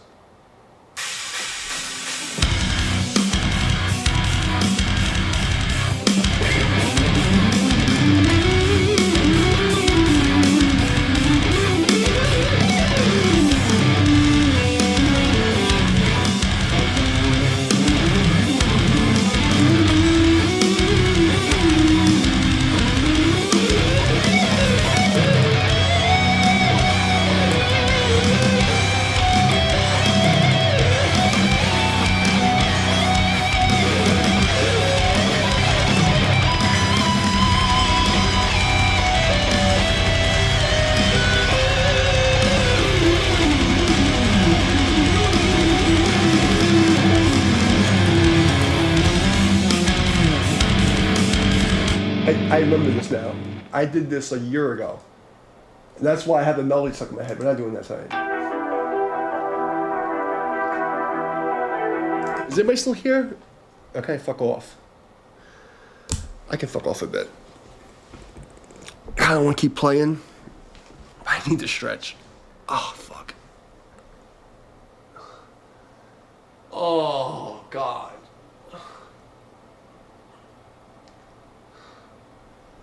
I gotta stretch out. I'm sorry, guys. I don't know who's still watching, but if I don't stretch, I'm gonna suffer for no reason. Oh, that's good. Oh.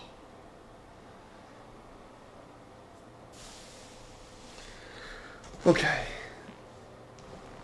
Alright, let's do whatever this is. I had my fucking zone moment. Alright, what is this? This is... I think we've heard this before. I think I've done this before.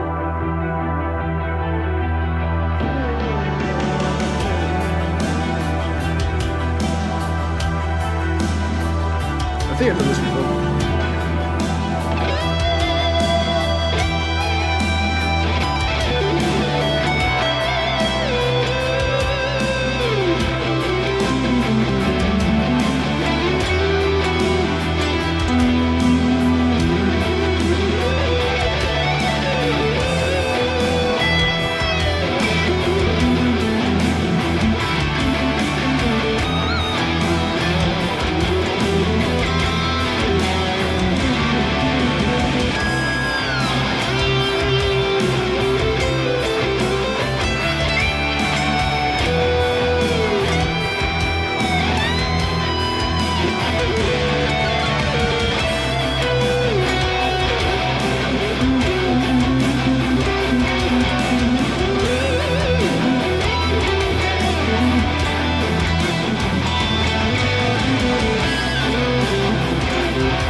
My pinch just keep like eagles in the sky.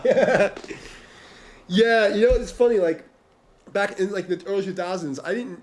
It wasn't like a thing that I did on purpose, but everybody used to mention that I just do a lot of pinch harmonics. It just comes out. You know, that's how my brain.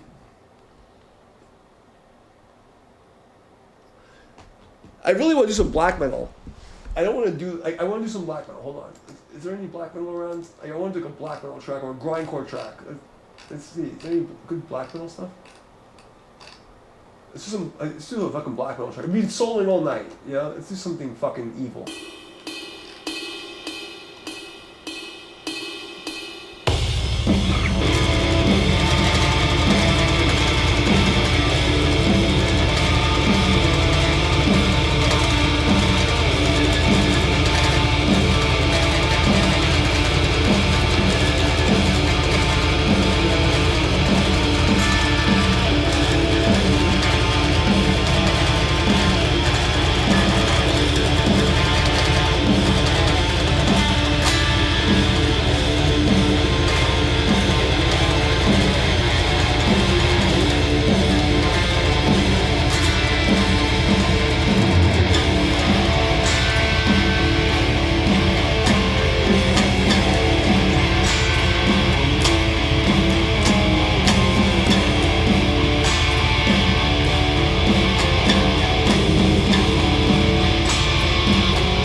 Wait a second. Let's get the good guitar out.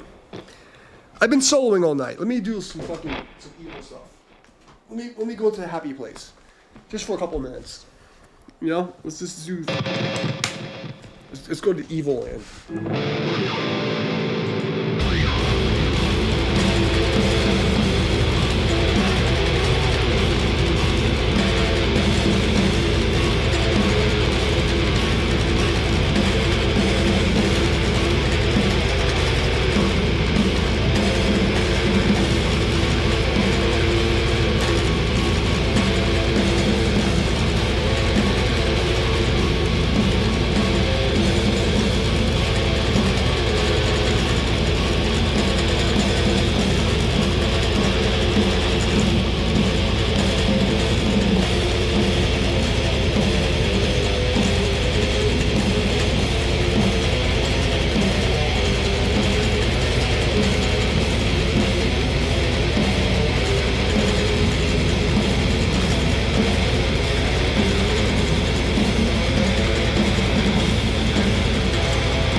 That makes me happy. The blackmail stuff again.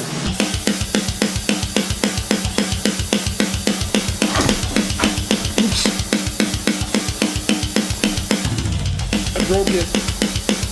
I broke the thing. I broke the thing. Hold on.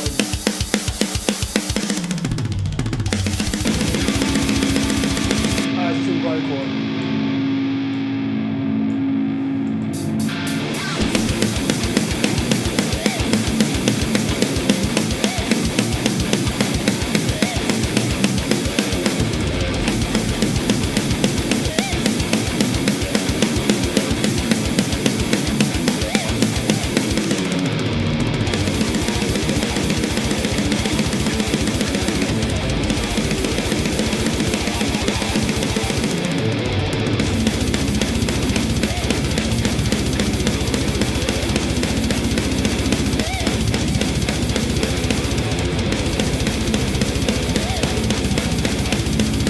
Kev, you're in the wrong channel, bro.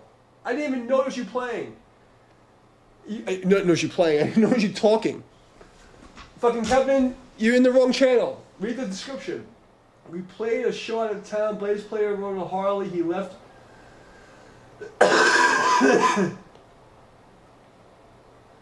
What? Dude, you're in the wrong fucking channel! Can I reply to this? God damn it.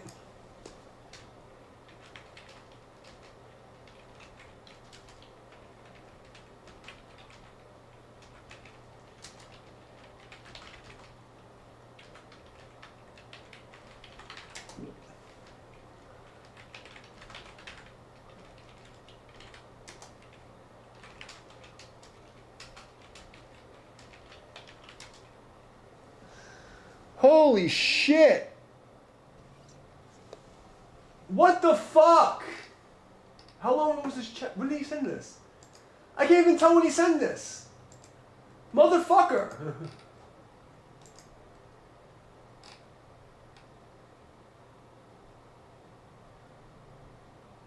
What a... Oh my fucking god!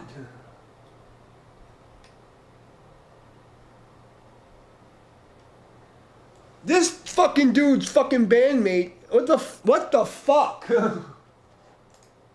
Dude, what the fuck are you... Bro, tell me you're still here. What the fuck are you telling me right now? If anybody... You fucking come here all the time. Why are you fucking telling me this shit in the wrong fucking channel? You know I don't see that shit. Fuck. Am I reading this right? I can't believe I'm fucking hearing this shit. That's how I got into music, by the way. My fucking... When I was a kid, the first band I was in, my bass player got killed in a car chase. That's why I'm actually here. But...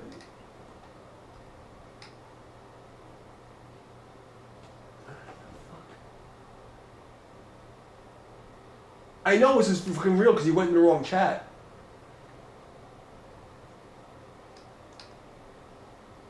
Motherfucker. I hope it was the bass player. I know it sounds fucked up to say that, but bass players are fucking retarded. I don't understand what it is about fucking people. Like, I've been riding motorcycles for decades. I've only had a motorcycle as my main transportation for, I think, almost 12 years now. I ride all the time. I wear full fucking gear for that fucking reason. What the...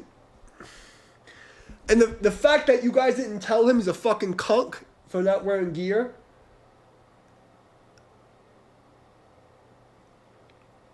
It really pisses me off every time I hear fucking like a guy who's like on a motorcycle doing stupid fucking shit. It's like, I don't know what it is with people like, especially fucking Harley guys. I've run with so many of them. I don't wear fucking gear. Fucking idiots. People are fucking retarded. I know, it's not the... I don't know if this fucking dude's still here, but fucking, like, that's just the stupidest fucking shit. It pisses me off every fucking time.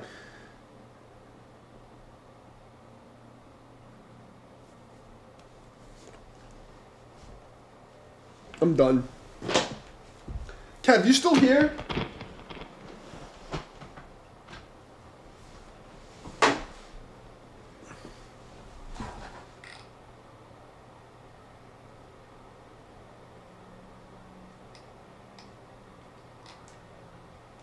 Fuck, dude.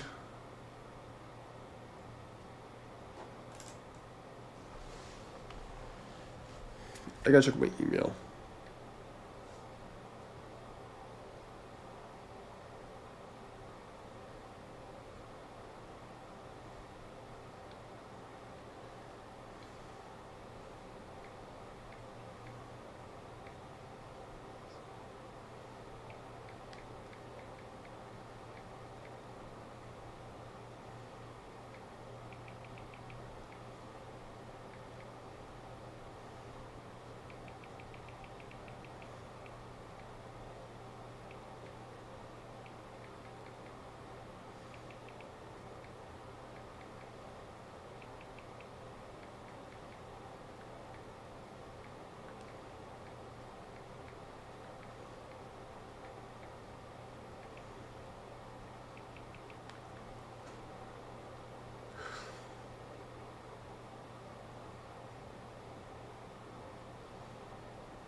This motherfucker. Oh my god. That's fucked. Ah, fuck. I'm cramping. I hope this fucking dude's okay. This fucking idiot fucking biker on no fucking goddamn helmet.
Oh my god.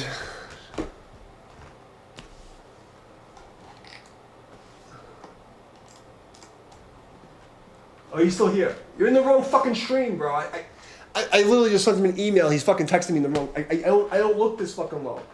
Bro, I can't see out of my right eye in these glasses from fucking 10 years ago. It's a fucking bass player.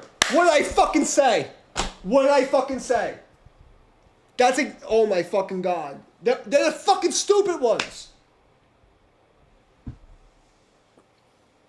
Bro, the reason I got into music school is because the fucking band from my karate, my clan, the bass player with my ex-girlfriend and his fucking cousin, I knew it was gonna fucking happen because the week before we were at this fucking place we used to chop shop.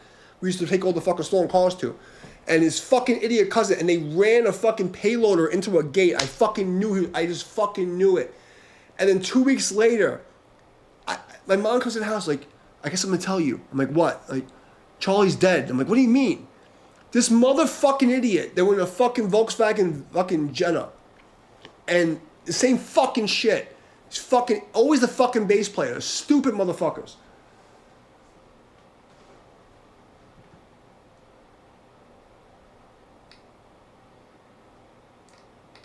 Well, I hope he makes it, because my fucking buddy had no face.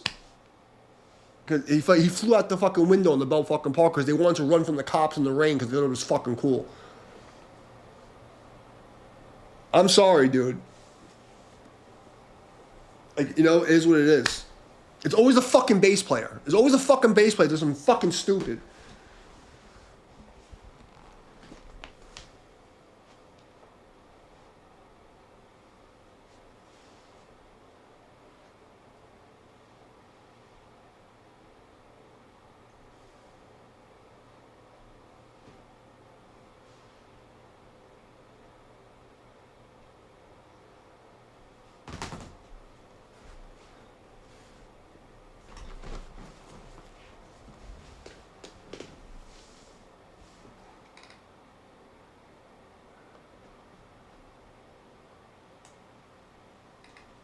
I'm sorry, bro.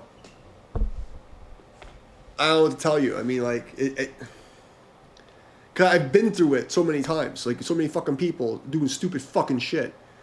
It pisses me off. Especially fucking guys who ride motorcycles. Because, like, they should fucking know better.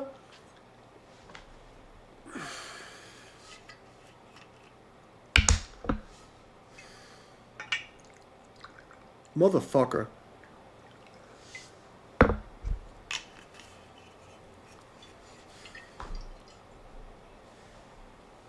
I mean, the only thing you can do is just fucking, you know, like, either go to the hospital and fucking wait, or just go home and go to sleep, because it's nothing you can fucking do. People make their own stupid fucking choices. There's nothing you can fucking do.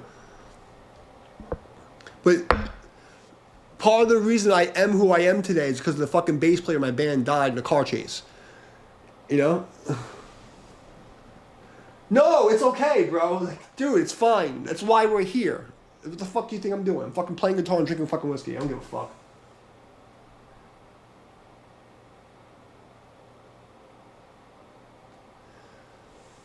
I wish you went to the right. I didn't mean to ignore you. It's just that you were in the fucking. I only keep the big stream open just in case someone pops into it. I don't look at it.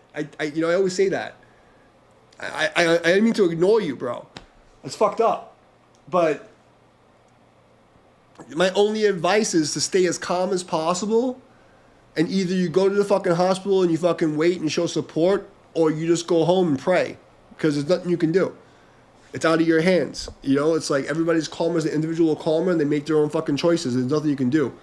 But this is what I was, like, I know it sounds fucking bad timing, but, like, this is what I was trying to explain about impermanence and gratitude.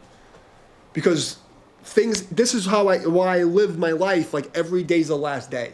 Because of fucking shit like this. Every day's the last day. And people don't realize that until it fucking happens to them, and they have to deal with death. And that's what Buddhism teaches you, how to deal with fucking death every fucking day. You know? And it fucking sucks.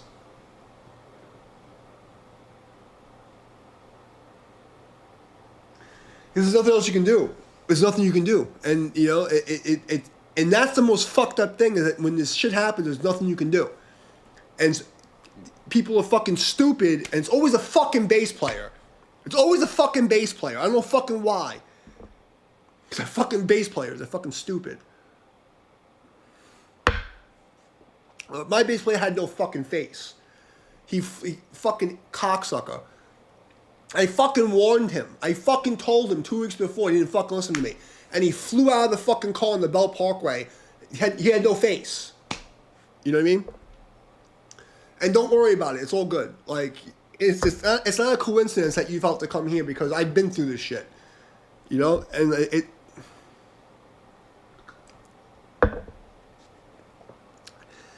you know, the only thing I can tell you is that, you know, like, if you're lucky, he makes it. And he learns his fucking lesson. And if he doesn't make it, you know, you're going to have to accept it and learn and fucking take it as a lesson. because nothing is promised. And I tell you about, like, when I was preaching gratitude and all this stupid shit that sounds stupid, this is why I preach it. Because most fucking people, they've never dealt with violence and death. When you really deal with it, especially, like, you know what I mean? You have to fucking appreciate your fucking life. And, like, you know, like I say, every moment's your last moment. You know? Why do you think I come here and I play my guitar and I drink and I fucking talk to whoever comes in? I try to give them whatever I have. Because I always treat every day as the last day. And I'm going to fucking live the last day as a good day. Because of shit like fucking this. Because of fucking... I can't tell you how many fucking retarded friends I've lost like this. Nah, bro, I don't blame you for tripping. Don't, no, it's... You know, we call it... Like, in the field, we call it graveyard humor. Because, like, I've worked crazy jobs, bro. I can't say too much on the inside, but I've seen too much shit in my life. You have to laugh. You have to laugh at impermanence. You have to accept, like, this is part of life, you know? And as a man, we can't freak the fuck out. We have, like, because I was there, I would be cool, like, straight up, like, because, you know, like, I'm freaking out now because I have the ability to hear. But your job is to stay cool and, you know, do whatever you can to help and keep people calm. That's the only thing you can do. Death is a part of life. You know, like, injuries are a part of life. You know, we pray, you know, like, fucking, for all my boys who ain't here and to boys who are still making it. I hope he makes it, and I hope he learns his fucking lesson and wears some fucking gear. So fucking, it's always a bass player and a Harley rider. Or some fucking, like, you know, fucking mook on a fucking motorcycle, a fucking crotch rocket running to a fucking pole. Because people don't have gratitude and don't have any common fucking sense. It pisses me off. So when I hear a motorcycle, it pisses me fuck off. But honestly, like, the one thing I hope, because they say when the student's ready, the master appears. Like, and right now, I'm playing the master for you, and I'm giving you, like, secret ninja shit to fucking save your ass. You know, this is why I say what I say. You know, the things I've told you about the last couple of weeks, this is what I mean. Because this is what brought me to that point. Is so many fucking deaths and carrying fucking dead bodies. I can't tell you how many fucking people I buried, how many dead bodies I've carried. And there's nothing you can do.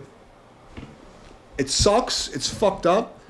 Your job is to stay fucking straight, sober, fucking be helpful, be supportive, and be calm. You know what I mean? And take it, whatever happens, whether he makes it or not, you take it as a fucking wake-up call that nothing is fucking promised to us. And every single day is our last day. And if you live like that every day, if you live 60 fucking years like that, you'll have a good life. And this motherfucker gets out of this, hopefully he fucking recognizes that and he fucking, like, gets the lesson. And he's supposed to fucking live right. Because you can't fucking guy going out in no gear after a fucking show on a Harley. The fucking... And I don't mean to dish your boy, because, like, you know, but it is what it is. It is what it is. I'm going to move the chat up so I can fucking see you. Because I can't see it over there.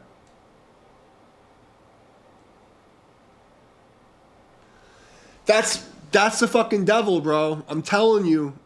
That, like, when you... Look, this is a fucking spiritual battle. I know it sounds fucking crazy. Demons are fucking thought forms, okay? And when you're just about to fucking break out of a hole, the fucking demons jump into people and something fucked up happens. I can't express this enough. And people who don't go through shit don't understand when I talk about this stuff.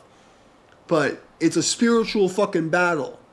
And this is the kind of shit that happens. And what you do in these fucking times is very important. Because it's always the devil, you know? And it's just bad ideas, you know? If you're the believer, like, entities or not, it's irrelevant. It's just bad ideas. And always, when you're about to break out and things aren't getting fucking good, the fucking demons come. The bad ideas from people come. It always, you know, it's like self-sabotage, you know, whether you call it a fucking demon or just somebody fucking up because things are too good. It always happens like this. I've seen it so many fucking times.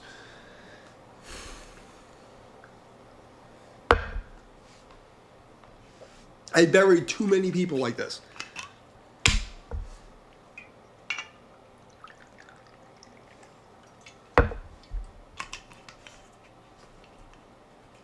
That's all right, bro. Like, well, I mean, I wish I could do something, but the only thing I can do is tell you what I did, you know? And because I died the first time I was like 8 or 9 years old. I've seen so much death and destruction in my life. So for me, it's different because like I know you don't actually die. So it's like it doesn't bother me as much as normal people. But it pisses me off that they wasted the time, you know? And now, if he makes it, because I've been in car accidents, fucking all kinds of fucked up shit, bro. I've been shot, fucking stabbed, all kinds of fucked up shit. So I know, like, you have to recover and this and that. And, like, that's a lesson also in itself. So I pray that he fucking makes it. You know what I mean? And I hope he gets his fucking shit together. You know, because it might be a wake-up call. If he doesn't make it, it's a fucking wake-up call for all you motherfuckers. You know, like, nothing happens randomly. You know what I mean? So if he makes it, hopefully everybody fucking wins and learns that fucking lesson. If he doesn't make it, I hope you guys fucking win and learn that fucking lesson and start to fucking appreciate shit and fucking live the life properly. But that's the only thing you can do. But the first thing you're going to want to do is freak the fuck out. You can't do that. You could be pissed, but you can't freak the fuck out. And don't allow yourself to do that. And, you know, unfortunately, you got to stay really fucking sober. Because you're going to have to deal with people and be level-headed and be the adult in the room. And, you know, like when people are crying and fucking losing their shit, as men, we can't do that. We have to fucking hold our shit so that other people don't fall apart. If we fall apart, everyone falls apart around us. And that's just how it is. We have to eat the shit.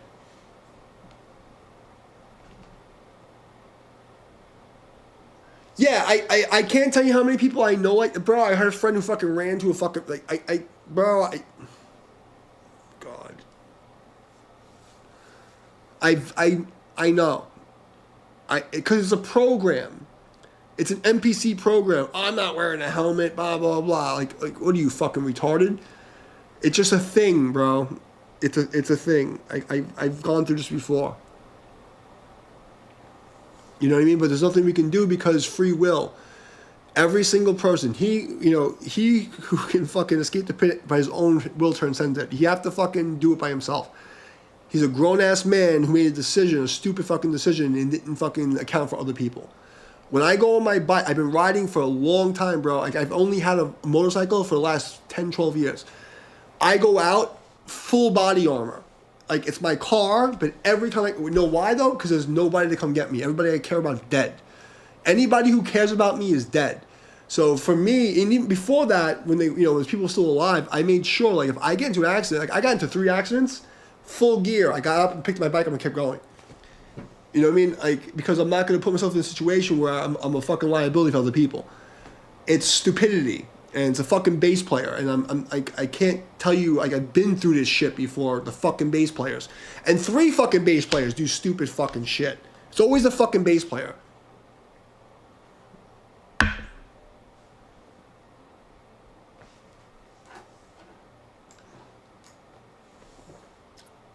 I mean, I'm taking it a little personal because, like, I've been through it. But, God put you here because I've been through it. And it's not a coincidence.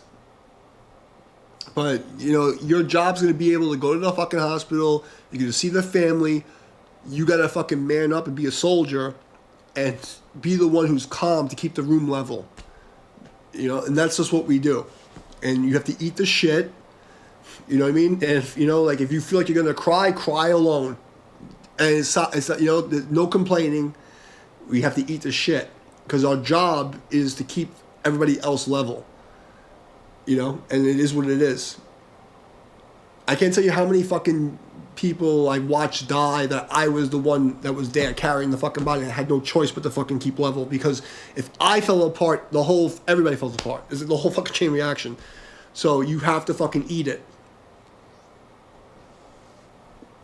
I'm sorry, And the fact that he's hurt, whether he dies or he makes it, you gotta fucking stay level and make sure that, like, because you won't be able to live with yourself if you fall apart and, like, everybody else will, because it'll be a chain reaction.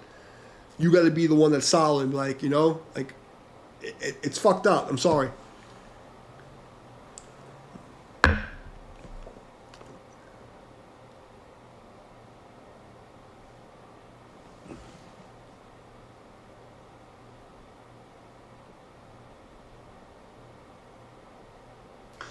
Motorcycles are actually not dangerous. Most motorcycle accidents, you actually don't get injured. You get injured when you're doing something fucking stupid. When you're riding with no gear, when you're drunk, when you do something fucking stupid. I can tell you, I've been in car accidents and motorcycle accidents. All of my main injuries where I got hurt bad were in cars. That's why I don't want a fucking car. Because I've been in like I've injuries that fucked my life up were in cars. I was standing still and got hit by 3 fucking taxis and got up and walked away. I've never been in an accident on my bike because I don't do anything fucking retarded. Riding with no gear is a decision of retardation. Okay? Riding drunk is stupid. As I tell you guys all the time, I don't drink unless I'm on the stream. I don't drink. I only have 1 beer outside. You know what I mean? You're partly because, like, you know, I work security. I can't be outside and have any. I get paranoid because I've seen people get stabbed. I've fought in the street. There's so much crazy shit. The only time you'll see me drink is at home. I won't drink and drive. I always wear, bro. I have fucking leg armor, full body armor, helmet. I don't fuck around. People who get hurt on motorcycle accidents, 9 out of 10 times are doing something fucking retarded. Like he was speeding with no helmet, doing something fucking stupid. That's what happened. You know what I mean? And, you know, I gotta be honest with you, do not drink anymore. Like, you need to be sober because you need to be able to go handle this shit like an adult. There's a time to drink and a time to not drink. There's a time when the shit goes down, you have to eat that shit like a man. So it's okay, I get it. Like, you're home, you're drinking, fine. That's it. Like, when the shit goes down, we have to eat the shit. I told you the story. My master died. Like, I was the one in the death watch. Like, the guy in the death watch told me, he was told, if something happens to my master, told me, if something happens to me, call D before anybody else. He called me at 4:30 in the morning. I fucking got on my bike, and I was doing 150. I got there in like 4 minutes. It was like 10-minute. I got there in like 4 minutes, bro. I got there just as he died. I stayed there 6 to 8 hours. The cops came, the fucking coroner came. I'm the one who carried his body out. I can't tell you how, but you have to be completely straight. When the shit goes down, you have to eat it. Then, after the funeral or after the whatever, then you can have your drink and relax. When the shit goes down, we eat it like men. Right now is okay. It just happened. You're by yourself. No problem. Go to sleep. Cool. When you wake up, be fucking sober and handle your shit. That's my advice to you. Eat the shit. In Taiji, we call it eating bitter. In the Taoism, we call it eating bitter. You have to fucking eat it. Okay? You have to suffer and take it so that other people can be calm. Because if you lose your shit, everyone around you lose your fucking shit. So there's nothing wrong with getting, like, if you know you're safe in your home, have your drink, go to sleep. There's nothing wrong with that. And if people come in to troll me like you're not, I don't give a fuck what they think. They haven't been through any like they don't know anything about it. You know what I mean? Have your fucking drink, go to sleep, put yourself out, and then when you wake up, go handle your shit. Be sober, be there, help the fucking family, do what you gotta do. Be there for your boy. When you go home, you have a couple of shots, you go to sleep. But you have to be the responsible one. Because life is not promised to you. Nothing is fucking promised. And it's fucked up to say this, but this is what I was trying to explain to you the last couple of weeks. When the fucking student's ready, the master appears. Like, they didn't send you to my fucking basement of the fucking internet for no reason. Like, it's for me to tell you something. It is what it is. There's no coincidence in life. There's no coincidence. I'm sorry. I hope your boy makes it. Like, usually in these situations they don't. But I don't want to be I don't want to be the bearer of bad news. Most of the time, these fucking people, they fucking do this stupid shit and they don't make it. And you have, it's like, better be prepared for him not to make it, accept it, and if he makes it, thank fucking God. And if he doesn't, you're going to be the level-headed one and learn the fucking lesson. Life is too short. Practice gratitude. Don't be a fucking inconsiderate cunt. and make the best out of your life. You know, it's always a fucking bass player. No, I mean I can only, you know, the main role of humans is to pass genetic and cognitive information. That's our purpose. That's why I do this shit, because it's a duty. You know, and like I can only pass on to you what I've experienced. I've seen so much death and destruction in my life.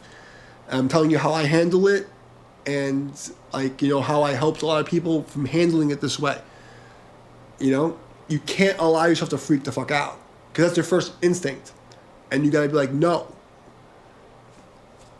There's nothing we can do. You gotta understand that no matter what you've done or what you would have said, it's not your fault, because they're fucking adults. It doesn't matter if your parents, your best friend, anybody. Everyone is responsible for their own karma, their own cause and effect. Nothing you could have done would have fucking told this retard to wear a fucking helmet. It doesn't look cool. I want to be cool. Fucking idiot.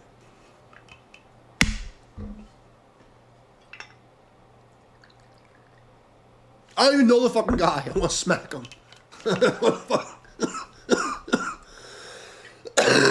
Because I can tell you how many people who, motorcycle accidents, most people survive if they're wearing gear.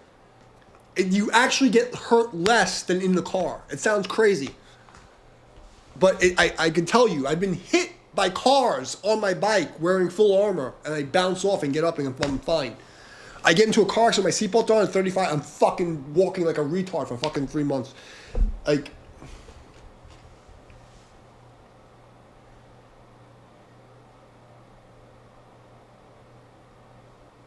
but I'm sorry, you know what I mean? I wish I can do anything else for you, you know what I mean? But my advice is, make sure you keep yourself calm, cool, collected. You can have a couple of shots to go to sleep, put yourself to sleep. You know, you take it as medicine. Everything is food, medicine, or poison. You know, even water is food, medicine, poison. You know, and as long as you don't drink so much that you hurt yourself or that you're like poisoning yourself, you're fine. And it's good that you have a couple of shots, calm your nerves, go to sleep, get a full night's fucking sleep, and then go to the hospital and pray. You know, I don't have a good feeling, to be honest with you. I'm sorry.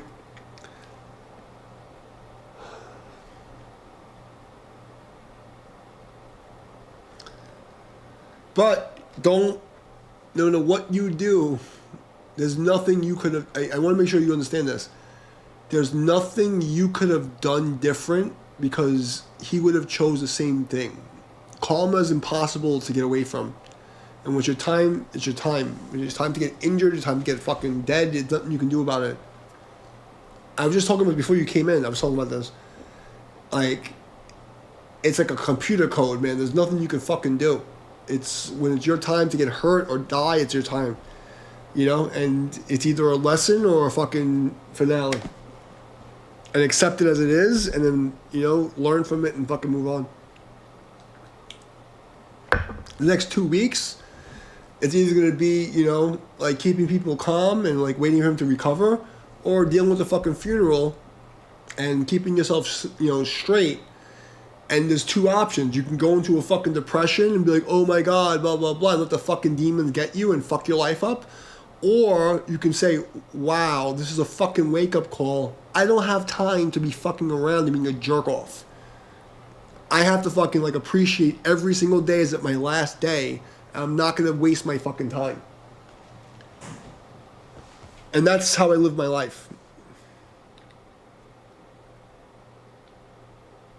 So that's all I can tell you, you know. And I'm sorry. I don't know what else to say.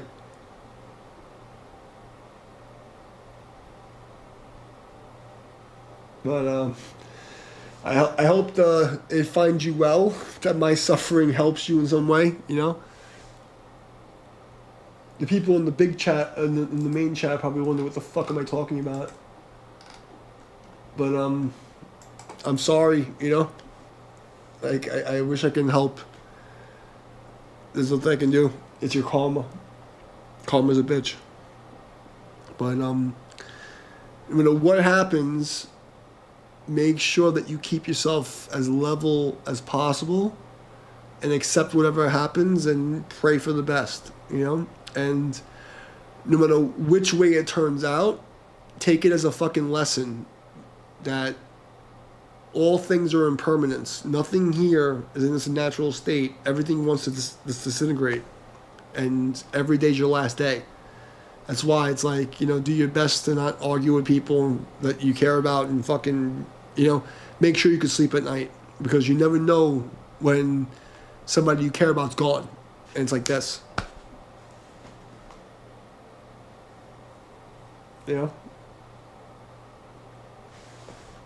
It's like, it's surreal because when it happens to you for the first time, you realize, holy shit, like, it's like, they were there, but they're not there. And it's so fucking crazy because, like, right when you think things are getting good, that's when they come for you. And that's when they test you.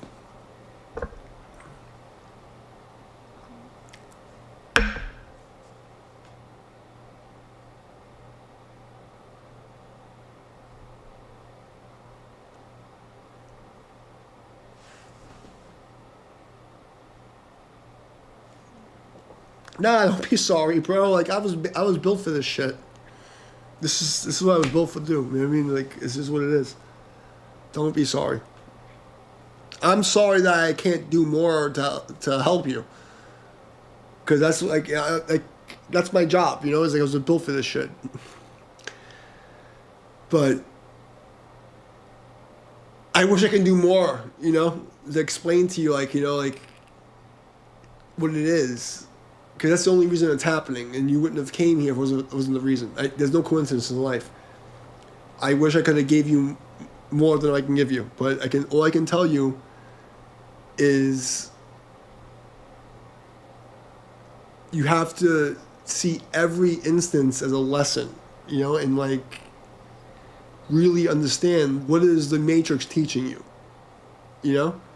Because we don't have much time. Whether it's fucking a day or 30 years, it's not very long.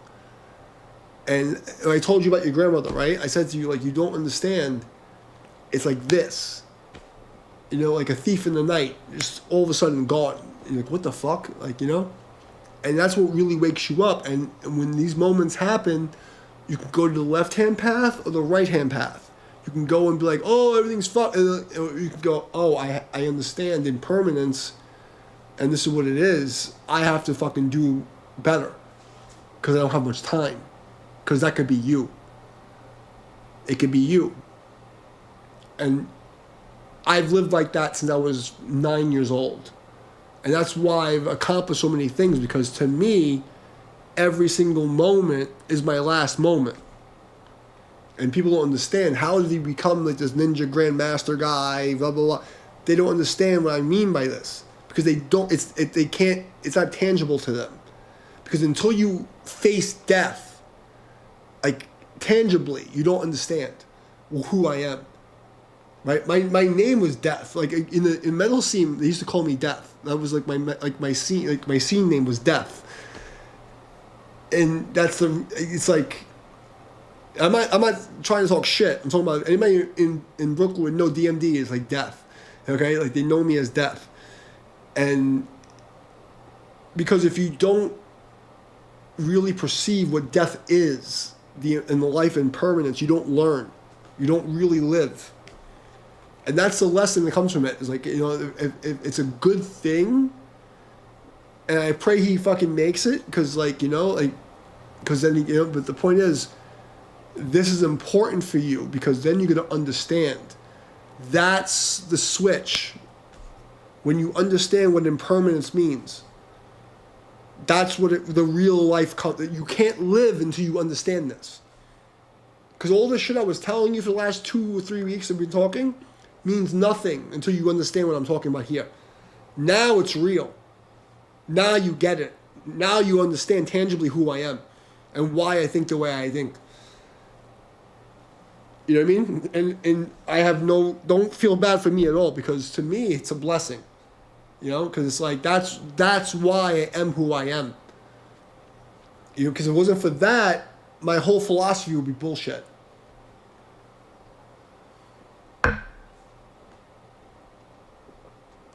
That's where the gratitude really comes from.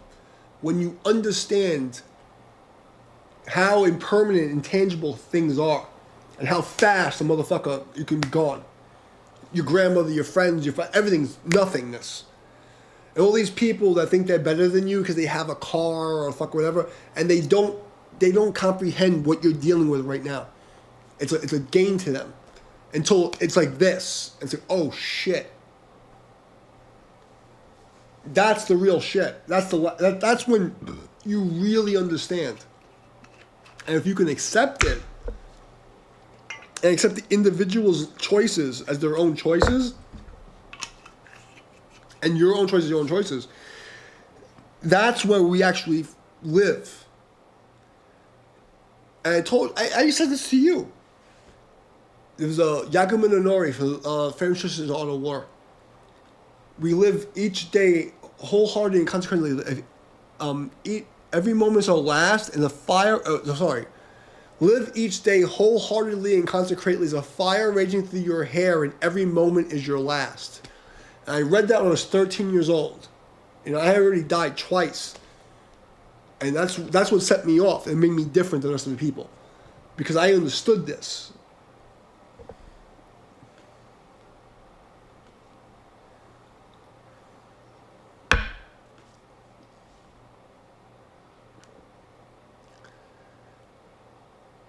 It's like that's like the beginning of like the warrior way. You know, it's like you get it. Like now you understand me. I hate to say it like that. But now you really understand what I'm talking about. Because if it wasn't for this, you would. Everything I'm saying to you is bullshit. It's abstract. It's nonsense. You have to tangibly understand what impermanence means. You know what I mean? And when you get it, then you can really live the rest of your life. Because when you said you were 48, you know what I mean? Every day is your fucking last day. What are you going to do with it? You're going to cry about living here and here? None of that matters. We take every single thing and make the most of every single thing. Because none of this is fucking real. Everything can take it like this. And that's where gratitude comes from. And I pray that your fucking boy, you know, is like good, you know? Because like, they do save people, you know, but it doesn't sound good. So I would prepare for the worst and hope for the best. But either way, the lesson is the fucking same. You have everything I stopped my day to tell you is about this moment. This is what Zen Buddhism teaches you, is understand, deal with death like a samurai. Everything is fucking gone like this. And when you understand that, then you really fucking taste life. Then when you're living in the studio, living on a fucking floor, you taste life. You really understand. When you have that show, you really fucking understand what you have in your hand. And that's what people don't get. So I say these things, and they don't understand what I'm fucking saying. It's way over their fucking head.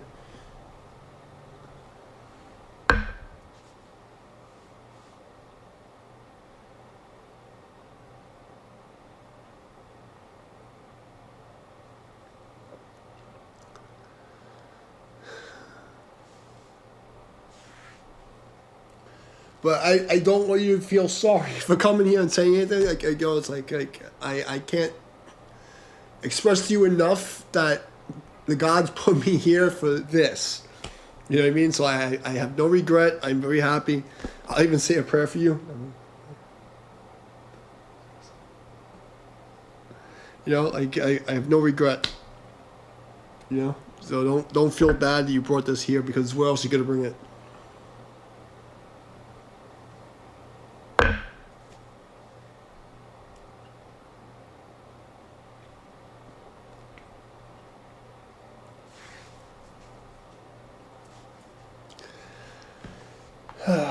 It's fucked, bro.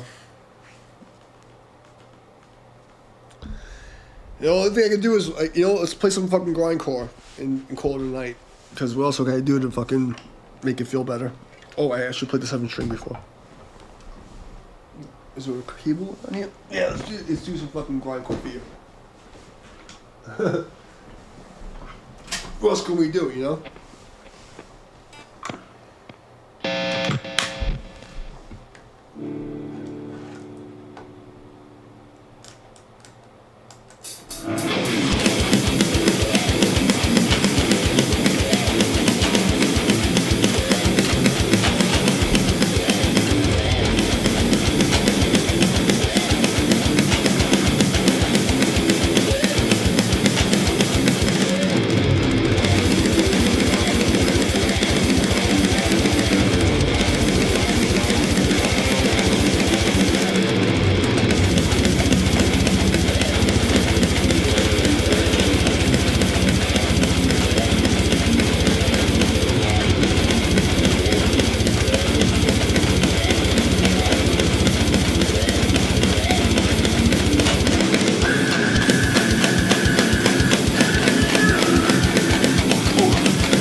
You know how it is, bro.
Bro, I get it, bro. I get it. I get it. I'm gonna get drunk with you, and we're gonna fucking play grindcore. Because what else can we do? There's literally nothing else we can do. We pray and we celebrate life. And we hope that our boys make it. And if they don't, we hope that they fucking pass on to a good place. And we keep it moving.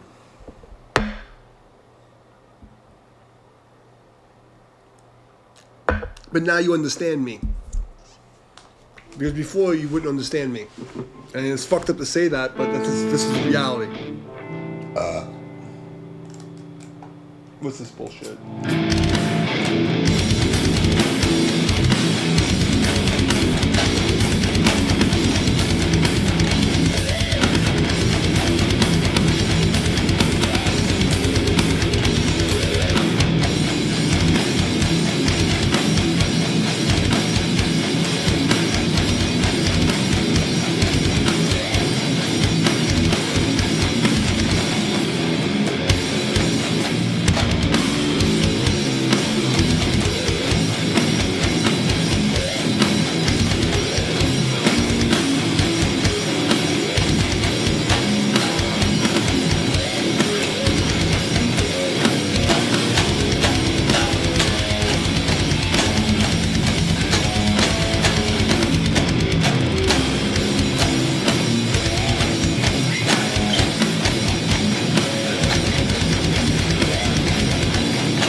No, no, not evil enough.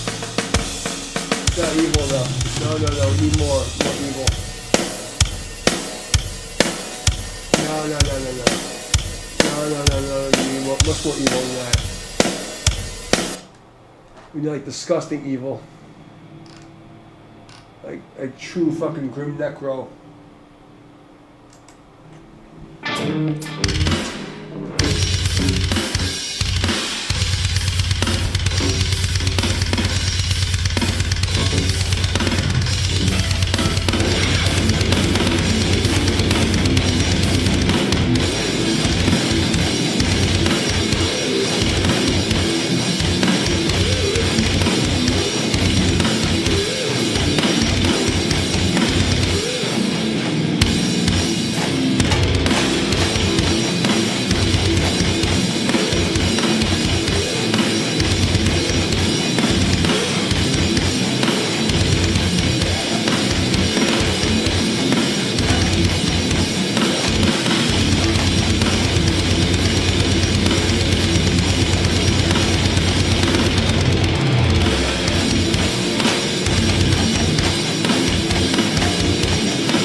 arcade game. Bullshit. We're in fucking grindcore mode. We're in fucking full grindcore mode. Oh man. Yes, Appa, we're in grindcore mode. We're not playing that fucking bullshit anymore. We did no solos for tonight. I know, buddy. I know. I know. Can I do some pets? I know. I know.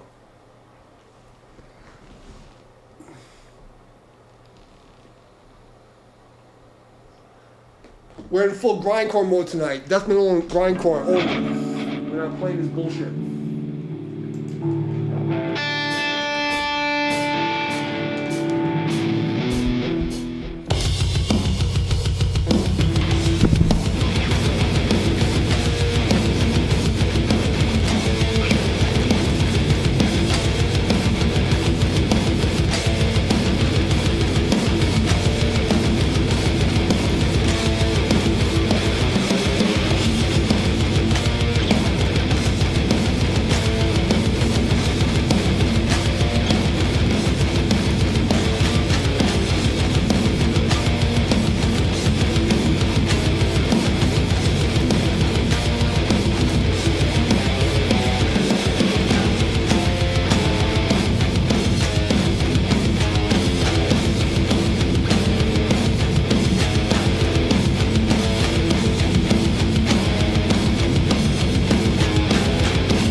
shit. Give me some fucking evil shit.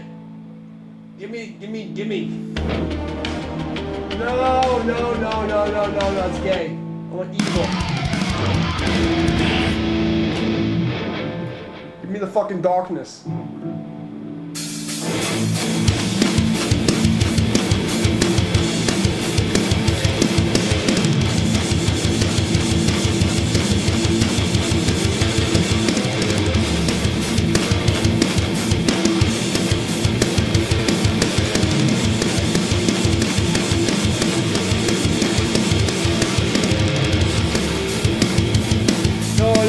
Blast beats. I was on fucking blast beats. Fuck this bullshit.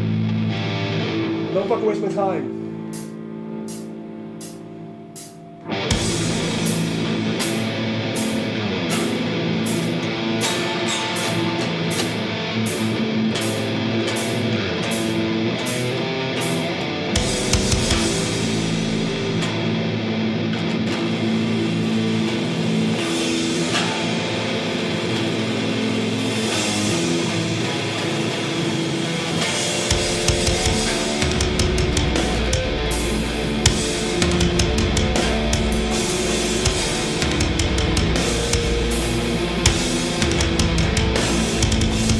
No, evil enough. Not evil, any evil.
Hey, thank you for watching this video. I really appreciate it. Leave a comment.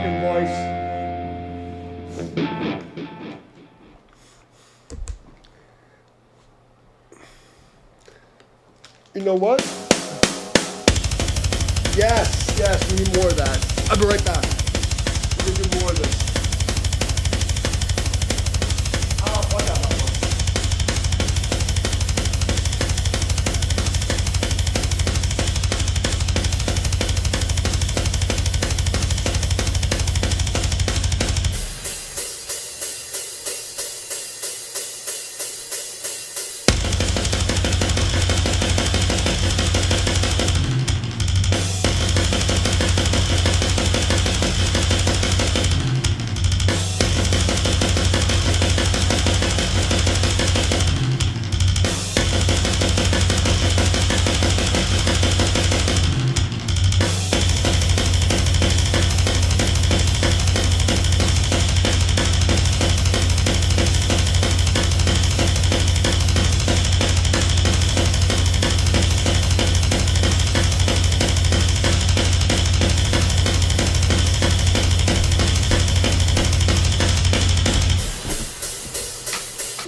Alright, we're gonna do some more fucking grindcore and blackmail. Unless someone asks me to do some other shit. I'm just gonna keep playing fucking blast beats.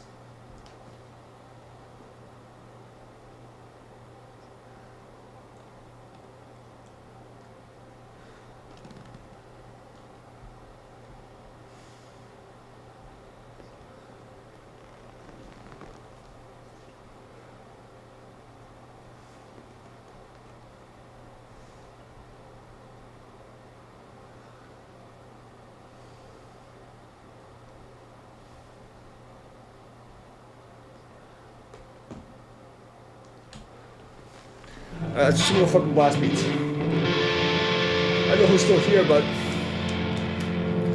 Kev, if you're still here... we'll have one more shot for you, and we'll get some more fucking grindcore. I'm pulling fucking lyrics out from fucking my bands from 20 years ago. Fucking that's going crazy. People are gonna watch it like, what the fuck is this guy? What is this guy on? What is he doing? You don't understand.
This is my happy place.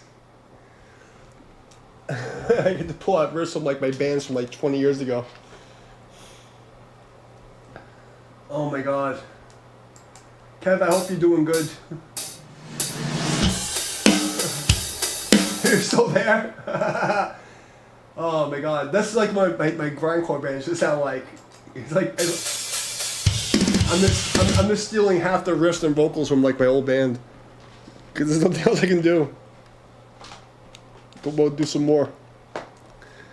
People are coming in like, what the fuck is this guy on? What is he listening to? What's wrong with him? I know, Appa. You remember my band. You remember. You were still young. You were a baby. You were a baby when we were still playing death metal and grindcore.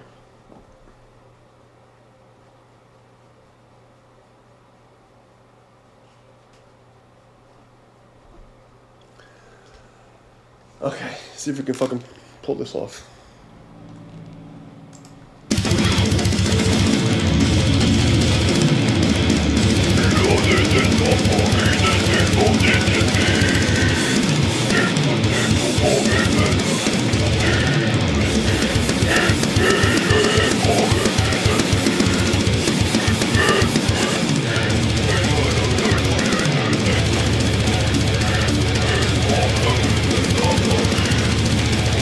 All of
shit. I don't want to hear this gay shit. What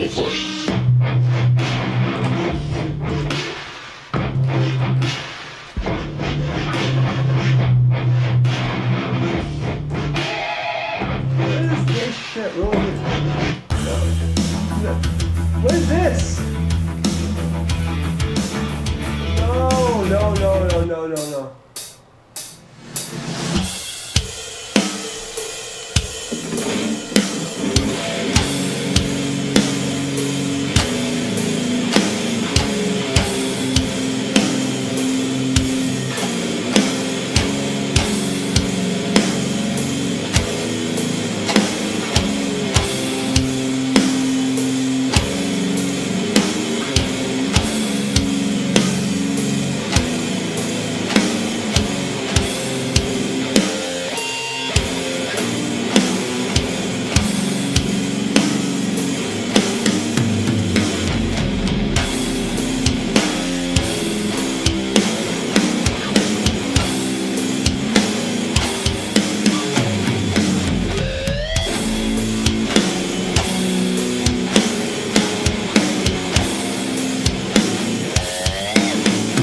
No, I need black beats. I need black beats. I need evil in my life.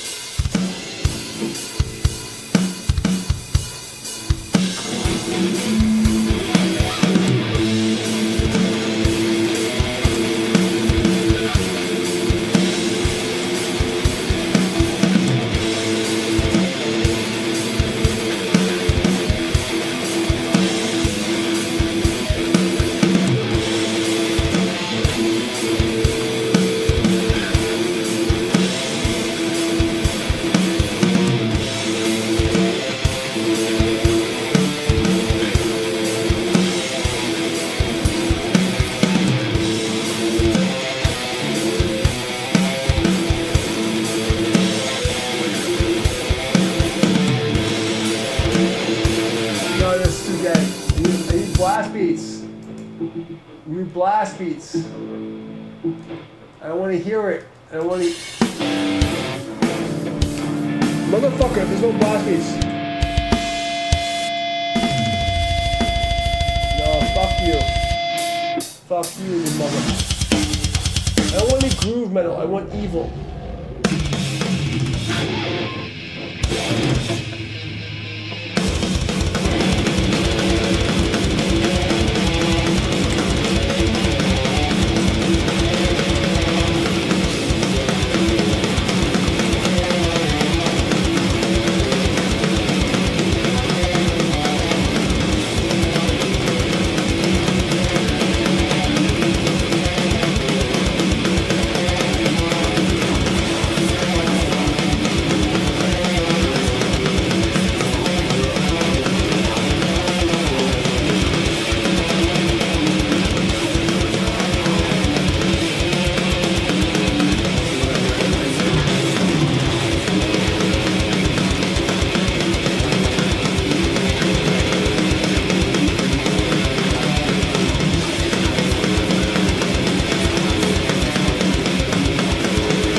Alright, we hit the groove metal fucking limit.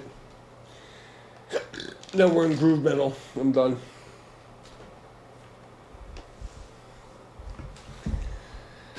Ugh. What opera? That's it. We've hit the limit of grindcore tracks. I guess we should do one more solo so people. Yeah, I know opera. So people know I'm not a shitbag. I can actually play guitar. I know. What's this?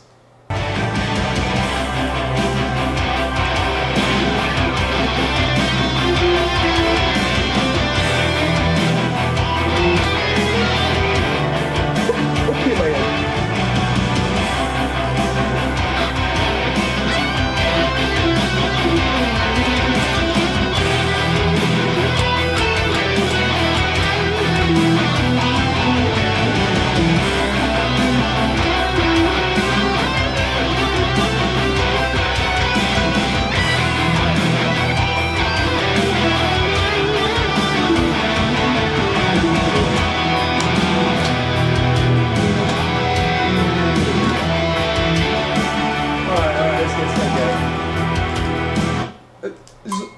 It's just something evil before I go to sleep.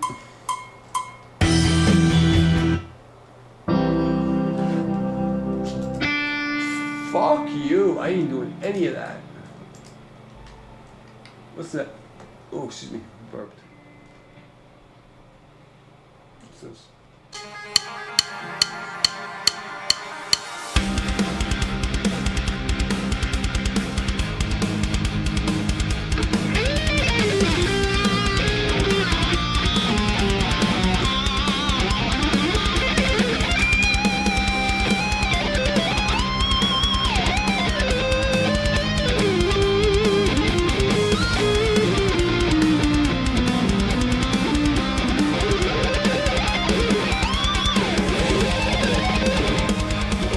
Fuck that, that's gay.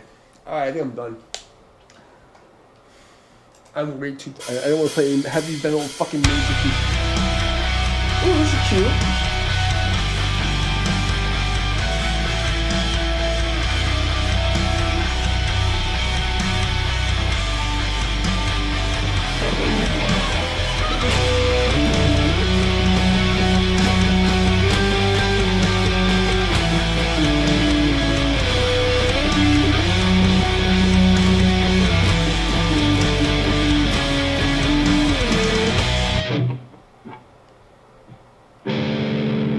What happened? Alright, that's it. YouTube decided to cut us off.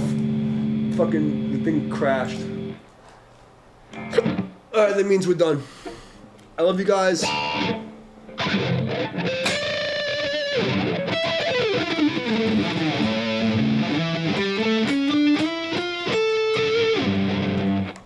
When YouTube crashes, it's time to go to sleep.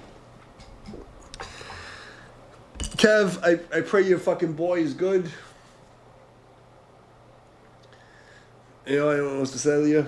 Everybody else who wants to stream, watch the beginning of the stream because I played some like stuff that was normal, and you'll understand what's going on later if you watch the whole stream. Kev, good luck. You know, eat the shit and be a man. You know, unless I can tell you. I hope the grindcore soothed your soul. But now you understand where I'm coming from. So, in your human tongue, I say I love you. I'm grateful for your presence. Practice your gratitude. I'll see you guys tomorrow night. Peace out.